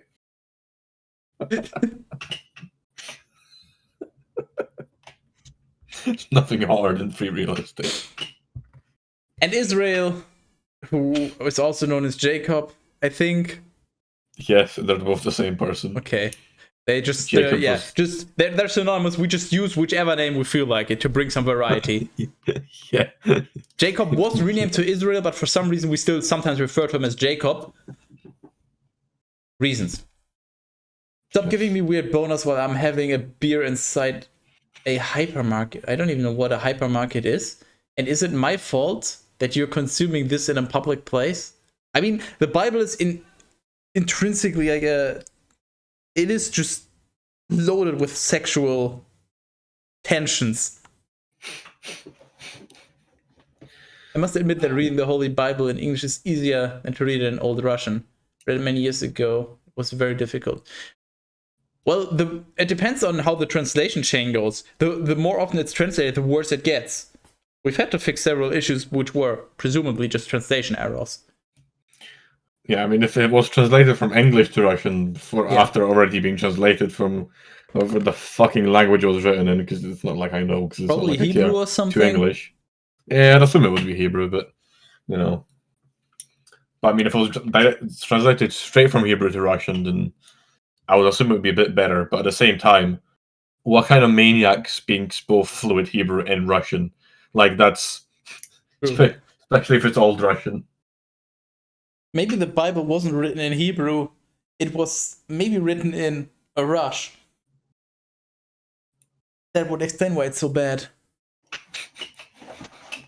I mean, universal market or store, but I've never heard the term hypermarket. Supermarket, yes, which is basically that, where you have most food and some drugstore stuff all in one place. Hypermarket? Is that like... That's probably some fucking foreigner thing. You fucking bunch of immigrants. Greek, I think. Bible Greek? No. Whatever you say. Just googled Old Finnish Bible. This is from 1747. Oh boy. Selvetin lindu perkele joka onse kiljuva jalopoira jola myos aina henen kapelins kirkon viresa on tule ja tulen tulu ja otta boys simenen ja sondern sidem ist sile mo dollar ette hellen kota tete sidemen jelens lihalisila ayatuxila ja kuyeta ne iberi mailman. Yeah, no, Torvik, I'm not a simp. Thanks very much. Is this how you summon Satan? It might just be. No, that's how you summon Cap, isn't? I mean, it is. It which might just be worse. I mean, even if it wasn't for the one word that actually I know two words in Finnish. Even if it wasn't for that, yeah, I can clearly tell that it's Finnish. Did you finish? Yes. Send the pics. No. Speaking about bonus, Melina is the streamer from Sweden. Very nice girl and very perverted one. Did you saw her? Oh, I thought you were talking on your last stream about how a lot of girls assume you're a creep, and now you're telling me about very nice and perverted girl streamers. Maybe you are the creep after all, Torvik. Maybe you are. The hellish bird called Perkele. Wait. The bird is called Perkele. Perkele literally means hail. So that's one of the two Finnish words I actually know. So Perkele. Percolate. Wait, wrong game. Need to do an old Finnish Bible stream someday. Oh yeah, you and your one viewer will surely enjoy that. Okay, maybe Tor will also watch because he might understand something. Yeah. And he arrives. Perkele is same as Satan. No, Satana is Satan. And Perkele Satana means hail Satan. What? You caught me, yeah. The only Finnish things I know is from my summer car. Well, enjoy it. I will translate it. Oh boy, live translation. I'm in. Oh yeah. When? Please schedule. In Israel, setting out with all that he had, arrived at the Well of Oath, and sacrificing victims there to the skytis of his daddy Isaac, he heard him by a vision in the night, calling him and saying to him, Jacob, Jacob. And he answered him, Behold, here I am.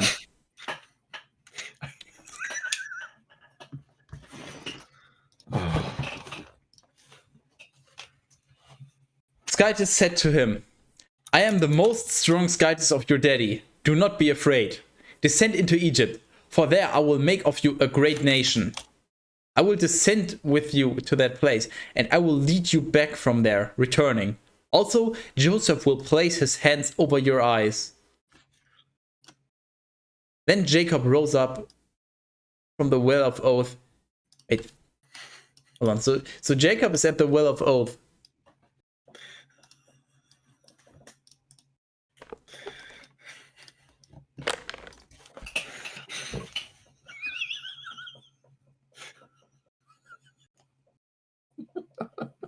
Play DS3 tomorrow morning, probably Tuesday morning too. Rip. Wait, so Jacob, aka Israel, is at the well and is sacrificing victims. And then Skydus is calling to him, saying, yeah, go to Egypt. Everything will be great. Why is Skydus calling him Jacob if... Oh, okay, once again, we're missing Oh. we're missing these, I believe, right here. Are you sure you're supposed to pronounce it Jacob? Jagueux. Is it French? Jacob. Would you prefer if I call... What? That is, Jacob is how you pronounce that name, at least the way it's written. Well, depending on which language it is originated from, maybe different. Well, Would you prefer... seeing as it's supposed to be translated into English. Okay, I'll try better. I'll call him Jacob from now on. Oh my god. Then... here I come. Replace Saul. Then Jacob rose up from the well of oath, and his sons took him, with their little ones and wives, in the wagons that Pharaoh had sent to carry the old man, along with all that he possessed in the land of Canaan. And he arrived in Egypt with all his offspring, his sons and his grandsons, his daughters, and all his progeny together, but not his granddaughters, because fuck girls. Literally, because this is the Bible. Now these are the names of the sons of Israel who entered into Egypt. He with his children. The firstborn is Reuben, the sons of Reuben, Enoch, and Palu, Hezron, and Carmi. No, we're just double checking that you got all of them down. The sons of Simeon, Jemuel, and Jamin, and Ohad, and Jechan, and Zohar, and Shaul, and the son of a Canaanite woman. Do you have all of these noted? Let's pretend I do. This is important. So Reuben has 2 sons, which we now know the names. Wait, no. I'll read. What? No, Reuben now has 4 sons. He has 4 sons by now. Well, before it was just that. Just as a quick recap, he said to his daddy, let me bring my brother, and if I don't bring him back, you can have my 2 sons. Which, my 2 sons implies that he only has 2, but I guess by now he has 4. Yes, that's definitely how you spell Hanok. If it wasn't, it is now.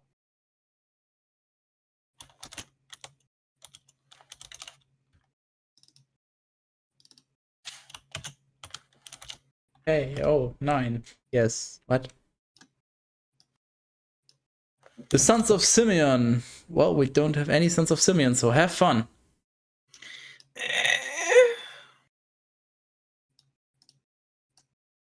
The sons of Levi. Oh boy, you have some work to do. Yeah, no. Oh. Yours is hard at work. Just like myself, I'm usually also hard at work.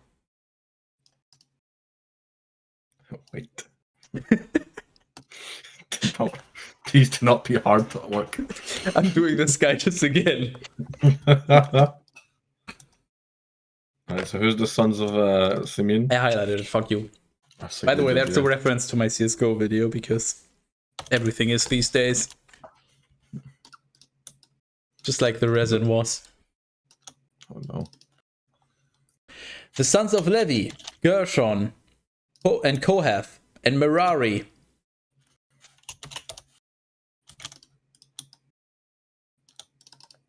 The sons of Judah, and Onan, and Shelah, and Paris, and Zerah. I think these we already have, I'm not sure. Now, and Onan died in the land of Canaan, and sons were born to Paris, Hezron, and Hamul. Wait, didn't we just have a Hezron? Probably. Wait, yeah, wait, Hezron is the son of Reuben, and then Hezron is also the son of Paris. So there's two of them. Who is the son of Judah? So that would be. He named his son after his brother? The actual fuck. So what else we got here? We got sons of Levi. Oh, wonderful. We've got Simeon done. Yeah, Levi is Levi's the actual fuck. Got Gershon. Careful, Judah might be a place, not a guy. Wait. No. Anything might be. That's just. That's just Bible things for you. Okay, you have Onan, and Sheila already. So just 2 more sons for Judah. Also, I like the line that goes from Leah to Asher and Gad. Just has a random box there. It's the bump. So that's the sons of Levi, the sons of Judah, which sons of Judah, which is Onan and Sheila, and we have some of them, but not. Yeah, all. exactly. You have the first 3, I believe, and then you need 2 more.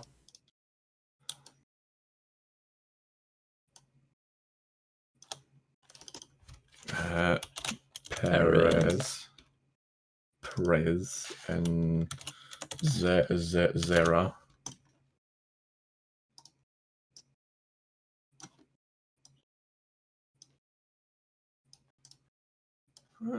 Nice arrow.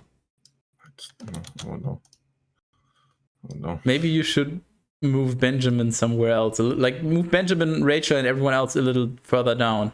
So you can put... No, fuck you, this makes perfect sense. And sons were born to Paris. Hezron and Hamul. Oh no.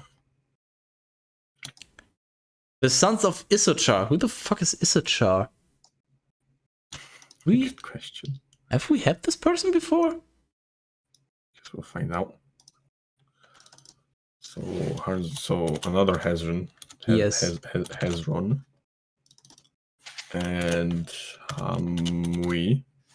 Yes, but it's an L, you genius. Or is it, I can't see because your things are covering it. The sons of Issachar, so please find out who Issachar is. Ah, there she Nice. is. Oh, no. Come on, there are no women in the Bible. Just like the internet. The sons of Issachar, Tola and Puva, and Job and Shimron. Nice. The sons of Zebulun, Sered Puva. and Elon and Jaleel. Elon. Jaleel's mask. Job. These are the sons of Leah, whom she bore along with his daughter Dinah in Mesopotamia of Syria. All the souls of her sons and daughters are 33. Okay, what does the age of a soul mean? The sons of Gad, Yes. Ziphion and Haggi, and Shuni and Esbon, and Eri, and sons of- Arodi, and Areli, the sons of Sons Asher, of Zebullah. Where's Imna, Zebullah? and Oh, there's Jesua, Zebullah. and Jesui, and Beria, and also their sister Sarah, the sons of Beria, Heber, Melchiel. These are the sons of Zilpah, whom Laban gave to his daughter Leah. I need to move these now because. And these she bore to Jacob, 16 souls. Well, have fun typing all of that down. I'll be back in soon. I'll be back in that soon. Okay. Thanks, I highlighted the paragraph. That's all. I don't even know what's happening anymore. But Just I'll read go the with fucking paragraph.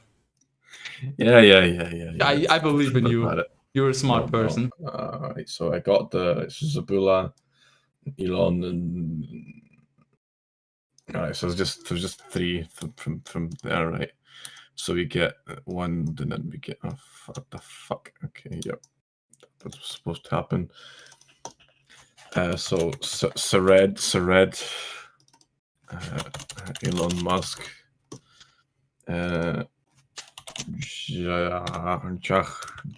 Jachlil. Jachlil. Sorry, and yeah, that's perfect.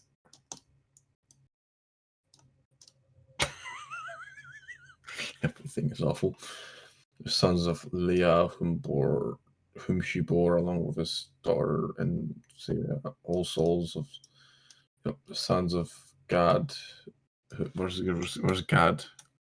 Gad? Hello? Oh no! Where's Gad?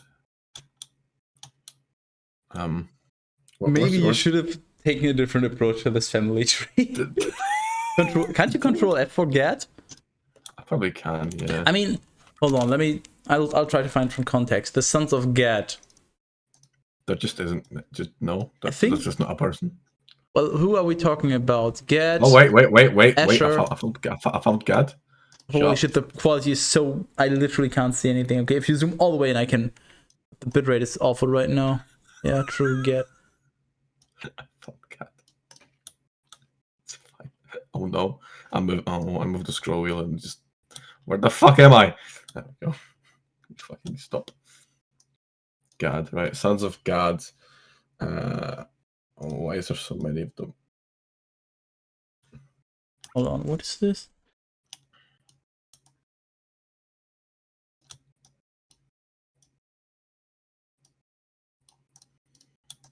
There's a 1, there's a 2, and there's a 3. There's a 1, 2, 3, 4, and a 5, and a 6 or something. Right, Zephion and Hagi and Shuni and Esben and Eri and Arodi, and I forgot one, and Areli, and then Arrow, and then Arrow, and then Arrow. Spoiler, Areli is gonna be renamed to Ariel. Wonderful. It was just Roll a typo, credits. and Sky just didn't realize at the time. Sons of Asher. Where's Asher? To the left of Gad. On your screen right now. Yeah, so it is. I knew that. The line. So for Asher is Image 1, 2, 3, 4, 5. Oh. You're almost caught up, so. Imna. The sons of Rachel, the wife of Jacob, Joseph and Benjamin. Jesua. I think I just realized what the problem was. What was the problem?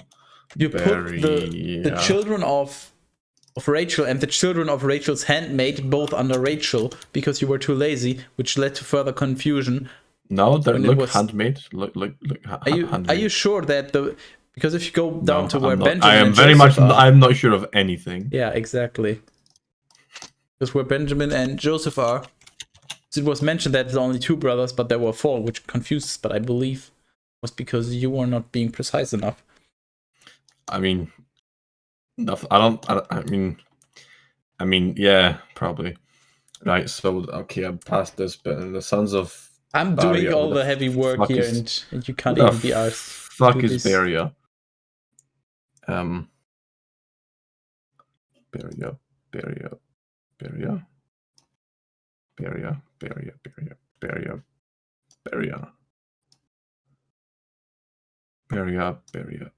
Okay, let's search for Baria. Oh, I literally just I'm okay. Then put you here. Is it W? Wouldn't it make more? Does that mean wife, or does that just mean it's a female child? It's a woman. Yeah, wouldn't it make more sense with an F? Yes, well, it's obviously an F if you're a woman in the Bible. Ooh. And sons were born to Joseph. I wonder if there's rule 34 for the Bible. Well, you have plenty of time to do research. Maybe not on this screen. You know what? I'll just take the Discord thingy off and you do the research.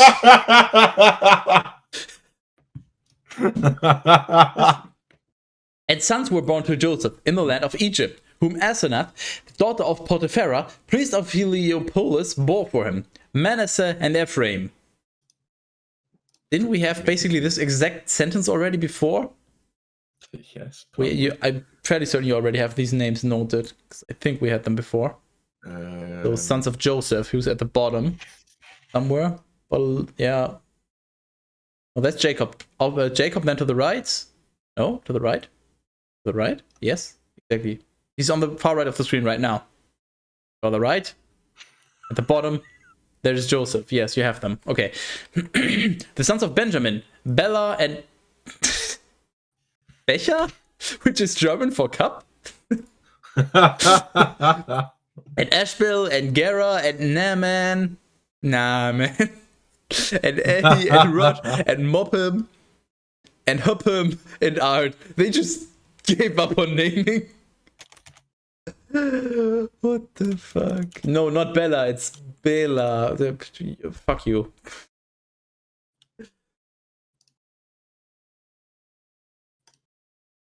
Nice. Yeah. And another Swift find another place. Well, you have some work to do. Stop procrastinating. Fuck.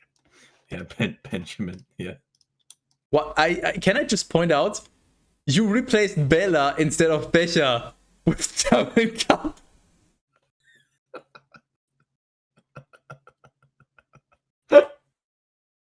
Yeah, if I pay attention to half the things you say. Can I undo your changes? What is... You have to find another place. The word German Cup. I don't know if I do undo if that undoes my or your changes, so... I think it'll be your changes. Well then, fix your shit. Let's keep it that way, it's funnier. Ashlub. What a name. Gera. These are the sons of Rachel, whom she bore to Jacob. All these souls are 14. Three times 6 is also 18. Oh no. The sons of Dan. Haven't already established that the Bible doesn't have like a legal age. I have an amazing verse for you, please. Oh, wait.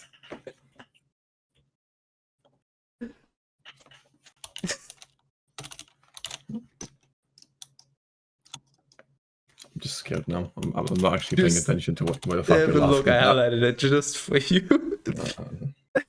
Sons of Dan. I like how that is just the whole entire verse consists of precisely 5 words. I just like how it's the sons and then just a singular son. I thought that okay, next verse they continue, but nope, the sons of Naphtali. One whole entire sons. What am I? I'm Arad. That's that one. We'll go with some. The sons. And this fucking piece of fuck off. No. Fuck off. Insect. No. You fucking insect. The sons of Naphtali, Jazeel and Guni. Jazeel. Jiz. Anyway. Jazeel. It's a Diablo 2 reference. And Jezer. Oh no.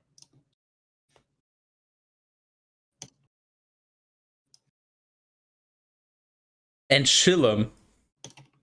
These are the sons of Bilhah, whom Laban gave to his daughter Rachel. So. Why is it? What the fuck? Because you suck at life. Thanks. Sons of Dan. Where's Dan? Dan.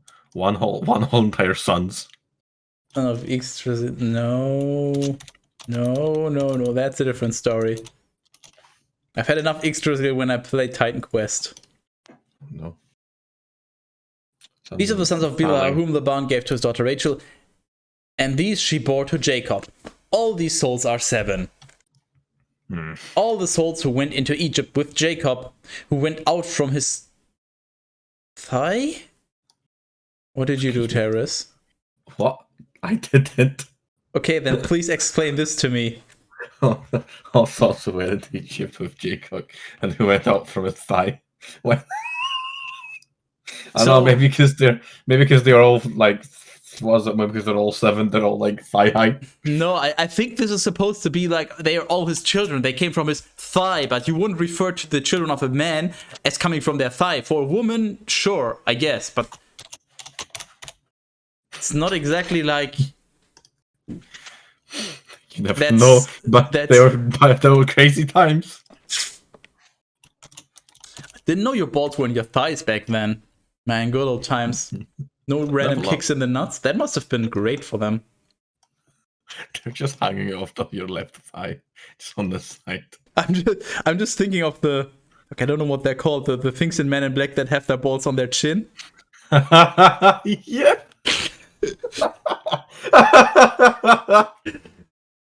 I only watched it in German. It was too long ago. Oh fuck! I just remember. Oh my Okay, God, tells him that's Peter or whatever the fuck they're called, and then he's like, "Oh." After we finish the Bible, we should start doing like terrible old movie reviews. As long as the movie is in the public domain, we can just do a public watching session. Ha! Get fucked. I have sinned. Do not sin. Oh no! Wait. Do insects have souls? No. Actually, no. I don't know. I think that might be legit. What might be legit? Wait, what are we talking about? The thigh part that I don't know what else it would be. All the souls of the house of Jacob who went into Egypt were 70. Wait, no, hold on. All the souls who went into Egypt with Jacob and who went out from his thigh, besides the wives of his sons, were 66. Now the sons of Joseph, who were born him in the land of Egypt, were 2 souls. All the souls of the house of Jacob who went into Egypt were 70. But where do the other 4 come from? They're coming from why are they suddenly talking about so the age of souls instead of just their age? No, it's not the age, it's the count. That just means Jacob has 66 children. Also, he's getting some mad pussy. Or just the one. Repeatedly. They're just fighting him out like a Gatling gun. Reduce, reuse, recycle.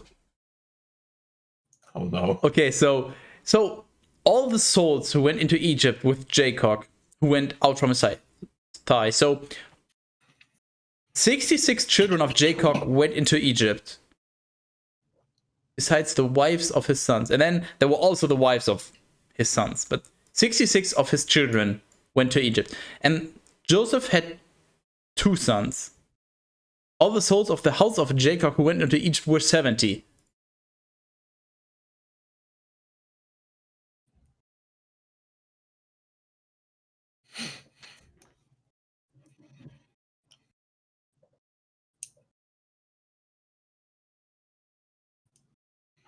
There, I explained it.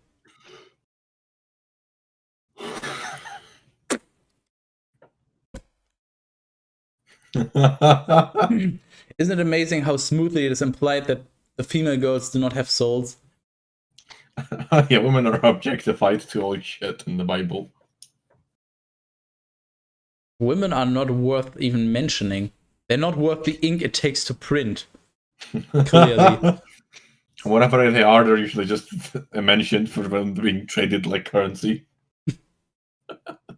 I'll give you 2 of my daughters to fuck off. Then he sent Judah ahead of himself to Joseph in order to report to him, and so that he would meet him in Goshen. And when he had arrived there, Joseph harnessed his chariot, and he went up to meet his daddy at the same place. And seeing him, he fell upon his neck, and amid embraces, he wept. And the daddy said to Joseph, "Now I will die happy, because I have seen your face, and I am leaving one whole neck you behind alive."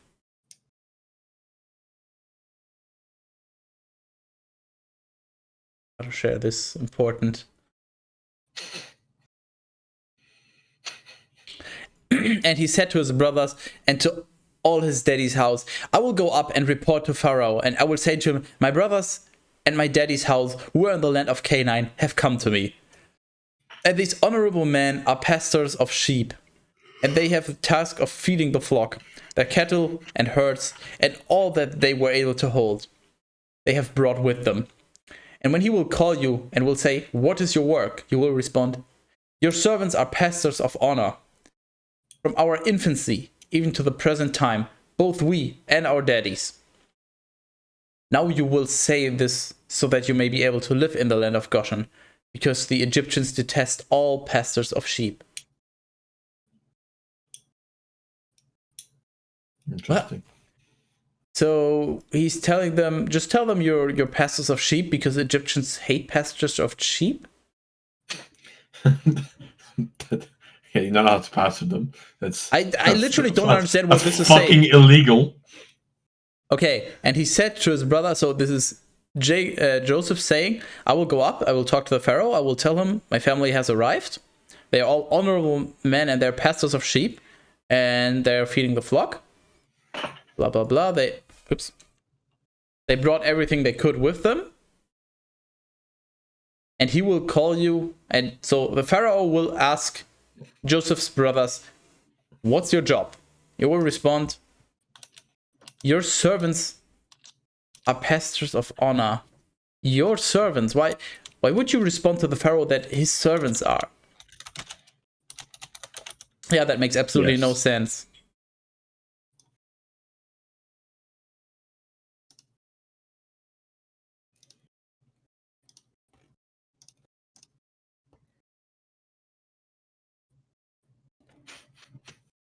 Oh no. Skydus is having fucking none of it. And so Joseph entered and reported to Pharaoh, saying, my daddy and brothers, their sheep and herds, and everything that they possess, have arrived from the land of Canaan. And behold, they stand together in the land of Goshen. Behold. I'm genuinely surprised that you haven't done a find and replace for Goshen with Gotham yet. Likewise, he stood in the sight of the king. Wait, he stood in the sight of the king, 5 men of... What? He stood in the sight of the king. Of the king, 5 men, the last of his brother. They're referring to themselves as servants of Pharaoh?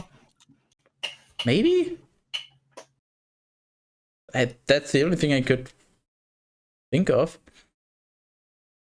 Yes, that's exactly how you spell it. And he questioned them, what do you have for work? They responded, your servants are pastures of sheep, both we and our daddies. We have come to sojourn in your land, because there is no grass for the flocks of your servants, the famine being very grievous in the land of Canaan. And we petition you... Oh yeah, petitions are gonna do a lot. Yep. Good to see that people back then already thought petitions mean anything.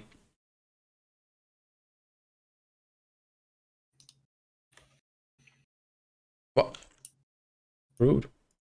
Comment. Just remove it. We petition that you may order us, your servants, to be in the land of Gotham. And so the king said to Joseph, your daddy and brothers have come to you. The land of Egypt is in your sight. Force them to live in the best place and deliver to them the land of Gotham. And if you know there to be industrious men among them, appoint these as foremen over my cattle. And if you know there to be industrious men among them, appoint these as foremen over my cattle. You know, Terrace. I could also add the other one for 2 bits. No. Just saying. I could. I just earned a 100-bit badge. Oh, nice.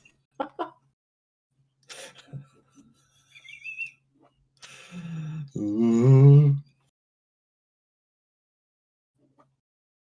Well, up to you. You have the art on your drive. Just a random thought.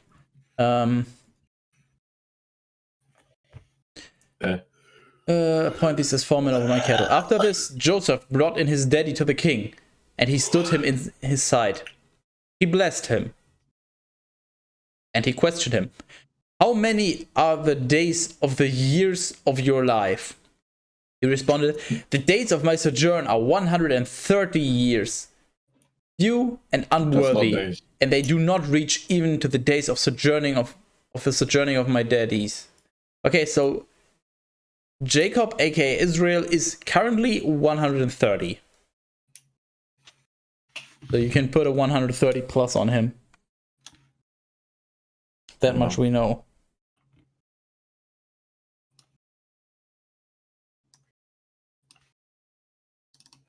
And blessing the king, he went outside. Truly, Joseph gave his daddy and brothers a possession in Egypt, in the best place of the land, in Ramesses, as Pharaoh had instructed. And he fed them, along with all his daddy's house, providing portions of food to each one. For in the whole world there was a lack of bread, and a famine had oppressed the land, most of all Egypt and Canaan, from which he gathered together all the money for the grain that they had bought, and he took it into the treasury of the king. When the buyers had run out of money, all Egypt came to Joseph, saying, "Give us bread. Why should we die in your sight, lacking money?" And he responded to them, "Bring me your cattle, and I will give you food in exchange for them, if you do not have money." I like how the concept of money was already so set in the culture that it's just, oh, we don't have money, well, I guess we're just gonna starve, please don't let us starve, instead of just being like, well, we don't have money, but we could give you something else. I like how Joseph has to come up with the idea, well, you don't have money, but you could give me something else for my wares. Nah, that'd be too easy. I thought back then you didn't even have money at all. It was just like you trade in wares. Okay, what do you have that I could want? But no, capitalism at its finest. Yeah, it's almost as if the Bible was just fiction that was invented afterwards and didn't actually happen, and somebody just took inspiration from the times that they were living in. Yeah, gee, it has wares if you have coin. Reference to what was it? Skyrim or something? Fallout? I don't know. I just know that's a reference. It's fine. I didn't play the game, so I don't know exactly how the intonation and everything is. And when they had brought them, he gave them food for their horses and sheep and oxen and donkeys, and he sustained them in that year in exchange for their cattle.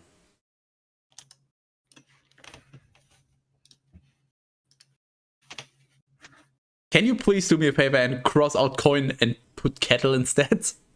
Just cross out coin and put cattle over it. Or just put it in brackets above and like, or cattle. Likewise, they came the second year and they said to him, "We will not conceal from our Lord that our money is gone. Likewise, our cattle are gone. Neither are you unaware that we have nothing left but our bodies and our land. Therefore, why should you watch us die? Both we and our land will be yours. No. Buy us into royal servitude, but provide seed, lest by the dying of cultivators the land be reduced to a wilderness." Done.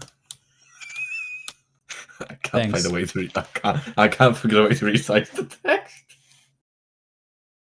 Well, you literally it doesn't have on the top right. No, wait, that's the view. Click in there. Yeah. What's the 1 point thingy? Is that the outline or is that the text? More. More.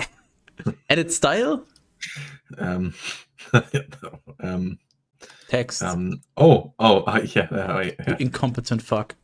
You can be so glad that this is cut off on stream. I don't get paid enough for this.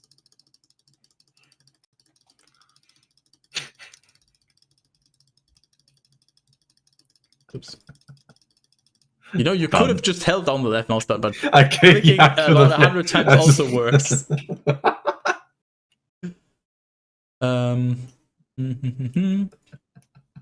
Therefore, Joseph bought all the land of Egypt, each one selling his possessions because of the magnitude of the famine.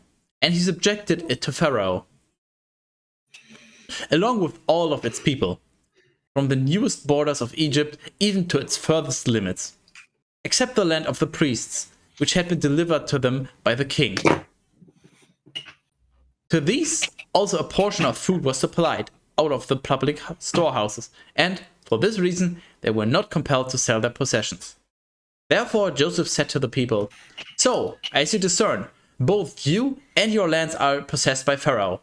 Take seed and sow the fields, so that you may be able to have grain. 1/5 part you will give to the king. The remaining 4 I permit to you, as seed and as food for your families and children." And they responded, "Our health is in your hand. Only let our Lord look kindly upon us, and we will serve the king with gladness." From that time, even to the present day, in the entire land of Egypt, the 5th part is turned over to the kings, and it has become like a law, except in the land of the priests, which was free from this condition. Is that still a thing these days? I mean, present day, when was this released? Yes. I'm just curious if it's still the present day.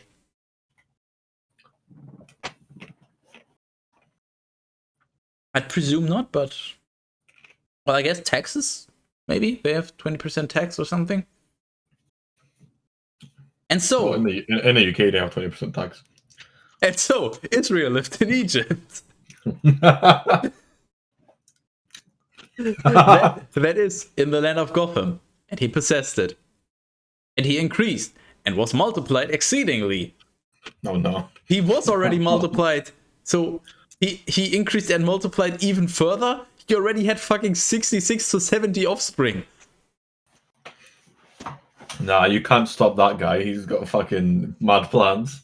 And he lived in it 17 years, and all the days of his life that passed were 147 years. There you go. Jacob, aka Israel, 147.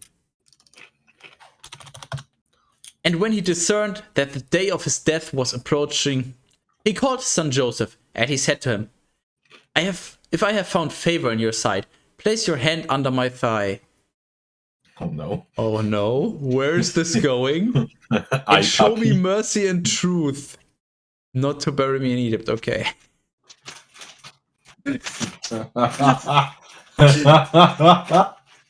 "But I shall sleep with my daddy." Oh no.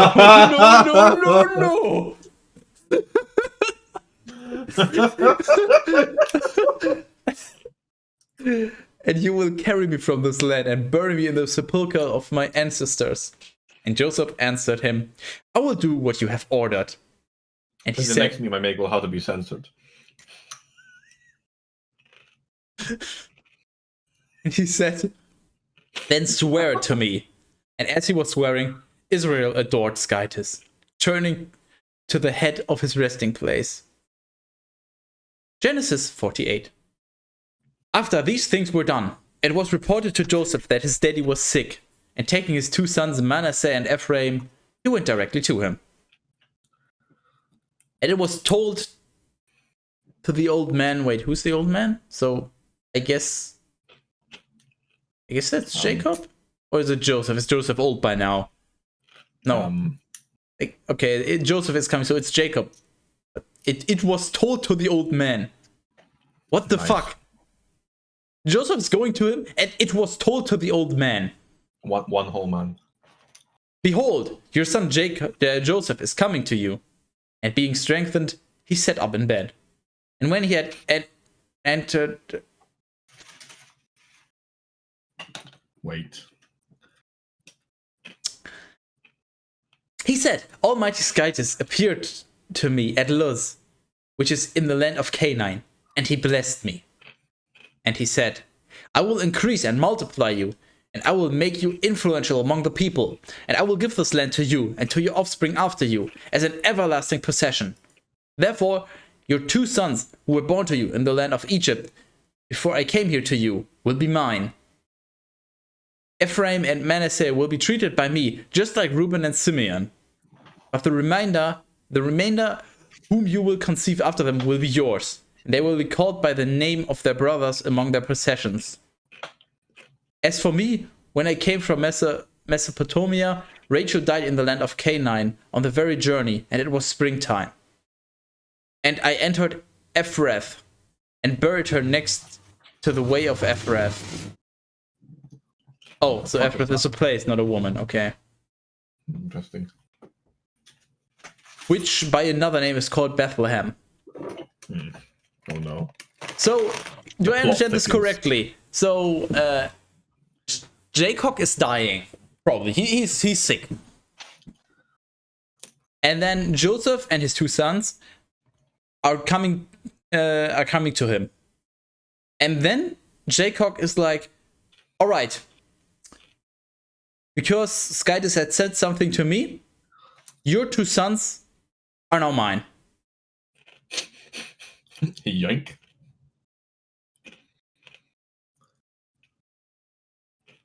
That makes total sense. Then, seeing his sons, he said to him, who are these? He responded, they are my sons, whom Skytis gave to me as a gift in this place. Bring them to me, he said, so that I may bless them. I like how he has moved in.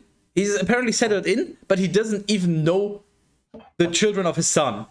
Like the two sons of his long lost son. He doesn't even know who they are. They just come in and then he's like, okay, you're gonna give me your two sons. By the way, who are these two idiots? Oh, these are my sons. Oh, okay, bless them. What? For Israel's eyes. I think once we finish fixing the Bible, we should upload it to some like random, like like book posting website thing, under a fucking erotic novel section. Okay then, seek help.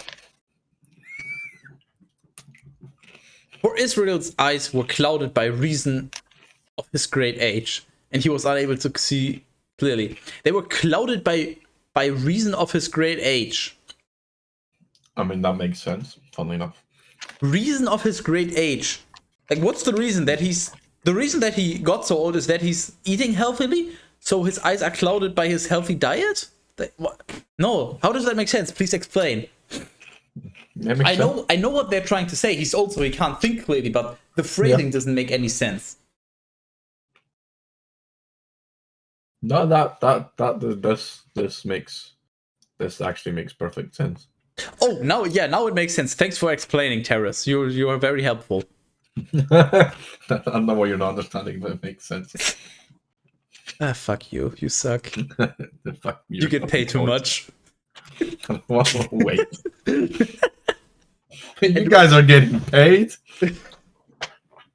Well, you surely aren't getting any more. Oh, fuck. And when they were placed up against him, he kissed and embraced them. And he said to his son, joined the union. I have not been cheated out of seeing you. Moreover, Skytis has shown me your offspring. And when Joseph had taken them from his daddy's lap, how old are they? He reverenced prone on the ground. And he placed Ephraim on his right, that is, towards the left hand of Israel. Growing up men in their 40s or something. Yet truly Manasseh was on his left, namely towards his daddy's right hand, and he placed them both up against him. Oh yeah, it's so important. Instead of just saying, and he put them both next to his daddy. No, one of them was to the left, which was to his right hand, and the other one was to the right, which is to his left hand. Important detail. Because so you know, it's going to come into place later, because the one on the right is going to be befouled by the devil because he was standing on the right side, which is obviously the bad one, and the one on the left is going to be visited by angels who are then telling him that his brother is befouled by a demon and that he has to put him down in his sleep. Very important detail that's definitely going to come up later. And he, extending his right hand, placed it over the head of Ephraim, the younger brother. But the left hand was on the head of Manasseh, who was the elder, so that his hands were crossed. And Jacob blessed the sons of Joseph, and he said, Skytis, in whose side my daddies Abraham and Isaac walked. Skytis, who pastured me from my youth until the present day. The angel who rescues me from all evils. Bless these boys, and let my name be invoked over them, and also the names of my daddies, Abraham and Isaac. And may they increase into a multitude across the earth. But Joseph, seeing that his daddy had placed his right hand over the head of Ephraim, took it gravely. And grasping his daddy's hand, he tried to lift it from Ephraim's head and transfer it onto the head of Manasseh. Imagine if your grandfather blessed you with his right hand. What a fucking asshole. What a fucking dick move. Imagine. No way, he blessed with the left, he wants the right hand. Yeah, imagine not even getting the right hand. Imagine being blessed by the left hand. What a fucking degrading experience. Holy shit. I feel so bad for him. Disrespectful as fuck. And he said to his daddy, it should not have come to pass this way, daddy. Well, which daddy are we talking about now? Because both are now his daddy, because they have been yoinked. For this one is the firstborn. Oh no, so he is is Joseph. Joseph is saying to Jacob, it should not have come to pass this way, daddy. For this one is the firstborn. Place your right hand over his head. But refusing, he said, I know, my son, I know. And this one, indeed, will be among the people and will be multiplied. But his younger brother will be greater than he, and his offspring will increase among the nations. And he blessed them at that time, saying, in you... Wait, who? Who blessed whom now? In you, Israel, will be blessed. Oh, now we're talking about the land. Oh, okay, so Israel, aka Jacob, is blessing them and saying, in you, Israel, as in the land Israel, will be blessed, and it will be said, may Skytis treat you like Ephraim and like Manasseh. And he established Ephraim before Manasseh. And he said to his son Joseph, see, I am dying, and Skytis will be with you. I just imagine him putting his hands on the head, and it's like, and then he just gets up. Oh, also, I'm dying, and then he just falls to the ground instead. just kills over and dies. I also imagine being the older son, being told right in front of you, like to your face by your grandfather, now this one's fine, but the younger one's gonna be greater. You're just looking at him like, so what? What do you mean?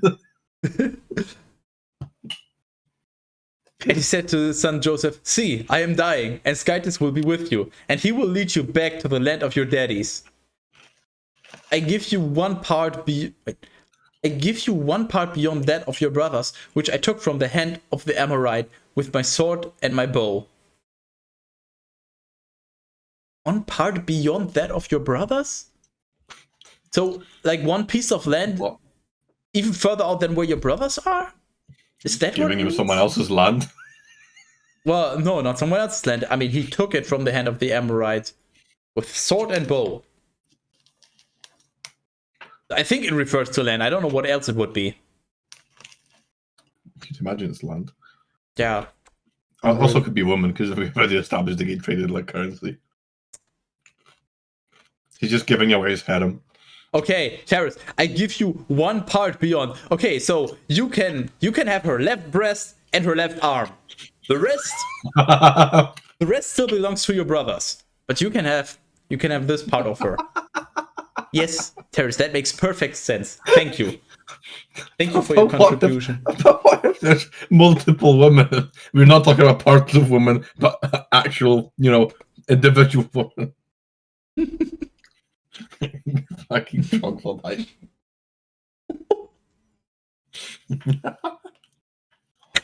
Are you sure? This is the Bible after all.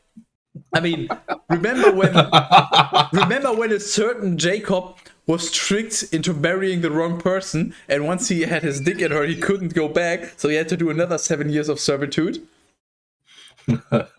Is chat moving? Twitch chat has been weird. No. You are in fact the only one participating, unless we count Terrace occasionally chiming in. No, I think everyone is just sitting there and silently just praying. no. What's the like? What's I the can't think opposite of the word. They're praying? just like completely entranced because of how amazing this is. What's the opposite of praying?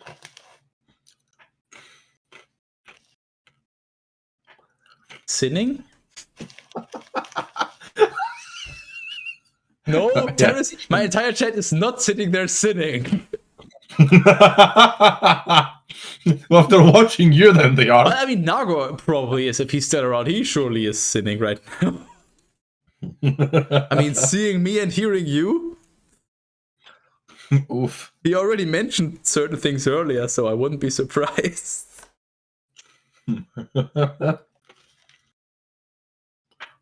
How much more do we have left? We are almost at the halfway point. Probably next time we'll reach the halfway point. Possibly, In 1 or yeah. 2 weeks. Oh my god, we're almost at Book of Exodus. Oh, What is Exodus? What does the book even mean actually? I don't know. Like, what's the significance? I mean, the different Genesis ones. Okay, yeah, that's like a chapter basically. But Yeah. what are the different books? I genuinely don't know. I don't know. What are they written by different people? Question mark. Oh, that would be awesome! Imagine if this wasn't written like a piece of shit.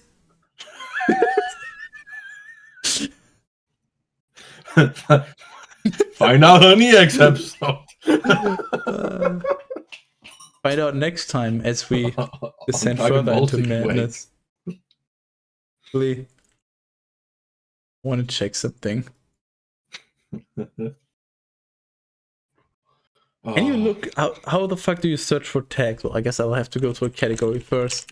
I want to see if there's any other Christian or spirituality streams. Curious. Christian. That's the plan. Ooh. I'm just taking a look. Wait. What? Oh, hold on. Okay, so I looked for the tag Christian.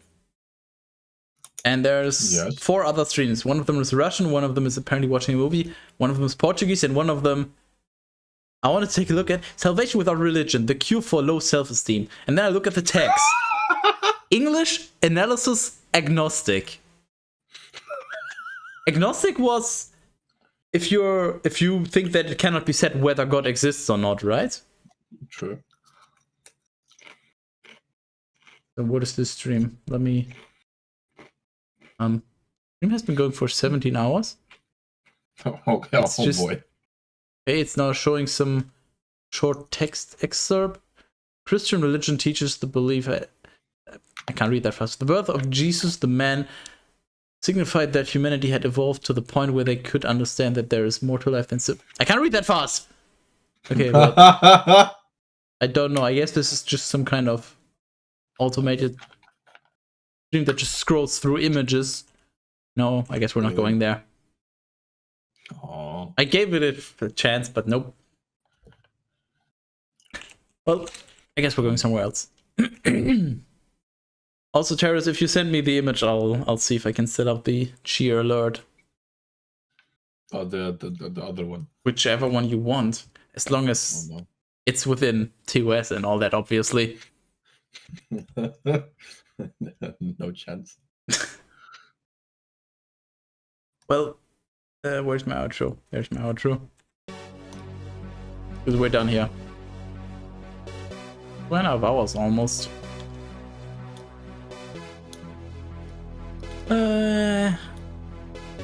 Let's see. So next Friday, as usual, right? Or do you have anything? No, Friday should be good. I think I'm also fine for Friday. I think basically everything for now should be according to schedule. Don't think there's anything planned in the near future. Let me just double check. I think streams should now all take place as planned. When is this? Different days. That's a Saturday. And that's so far away. Okay, yeah. So for the near future, everything should be as scheduled. So Friday evening at 8 p.m.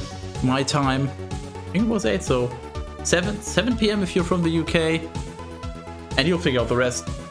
Bible session, and as usual 7 p.m. my time on Mondays, which is tomorrow. Code Vein, aka budget Dark Souls, but anime. These words depends. Wait, mostly if you ask believers, they say atheists believe in the absence of a god. Yeah, that's what I thought as well. Atheist means you don't think there's a god. That's just no. Their religion is all a hoax basically. Agnostic, doubt. I'm fairly certain it means that you just can't make a comment there. There could be God, there could also not be. You're just like indecisive basically. Usual meaning is atheist, absence of belief. Well, yeah, if you're talking in terms of what's your religion and you say atheist, then obviously that means, yeah, you don't believe in anything in this context. I mean, I believe in terrorists, but that's in a different context when he's in the 1v5. Agnostic, belief in something that isn't tied to a religion in particular, reserves. Okay, I haven't heard that. I thought agnostic was simply that you just don't want to make a decision, basically. But I've never really educated myself on that topic because I frankly don't really care. I know all that I need to know. Don't think there is a god equals absence of belief in a god. Yeah, you think there's... Wait. You don't think there's a god? Okay, you think there is no god? No, you just...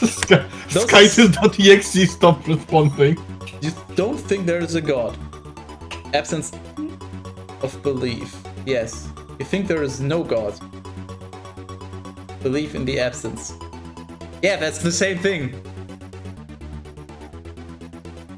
Management wants you to find the difference between these two pictures. Well, one is the lack of belief, the other one is the belief and the lack of.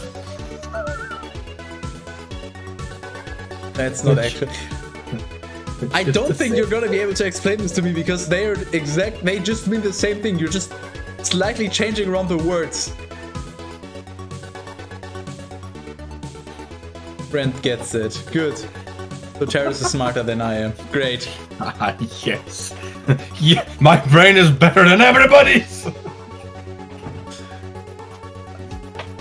Seek help. Alright, so as I said, take tomorrow, Code Vein. And then Friday will be the next scheduled stream. There might be more in between if I feel like it, as always. I don't know. I might post on Discord. Also, if anyone's interested in playing Project Diablo 2, also join the Discord. Although we are already on hell difficulty, but we can bring you up to speed if you want to join in. We should just generally join the Discord server. And also join... It is an incredible place. Also join the Discord because... Discord, what is this? And join also because I'm in it. Or join this. Depending on what you're interested in. Harris Discord is more like a more general community place, whereas my Discord is more focused around me and my stream and my personality, I guess. Yeah, I do a lot of just like creator-based things. Yeah, well, or just join both. How about that? Anyways, we're rating Nice. Dark Tenka. He's doing Mortal Kombat 2 speedruns. He also started speedrunning Diablo 1 recently. Any final words, Terrace? Don't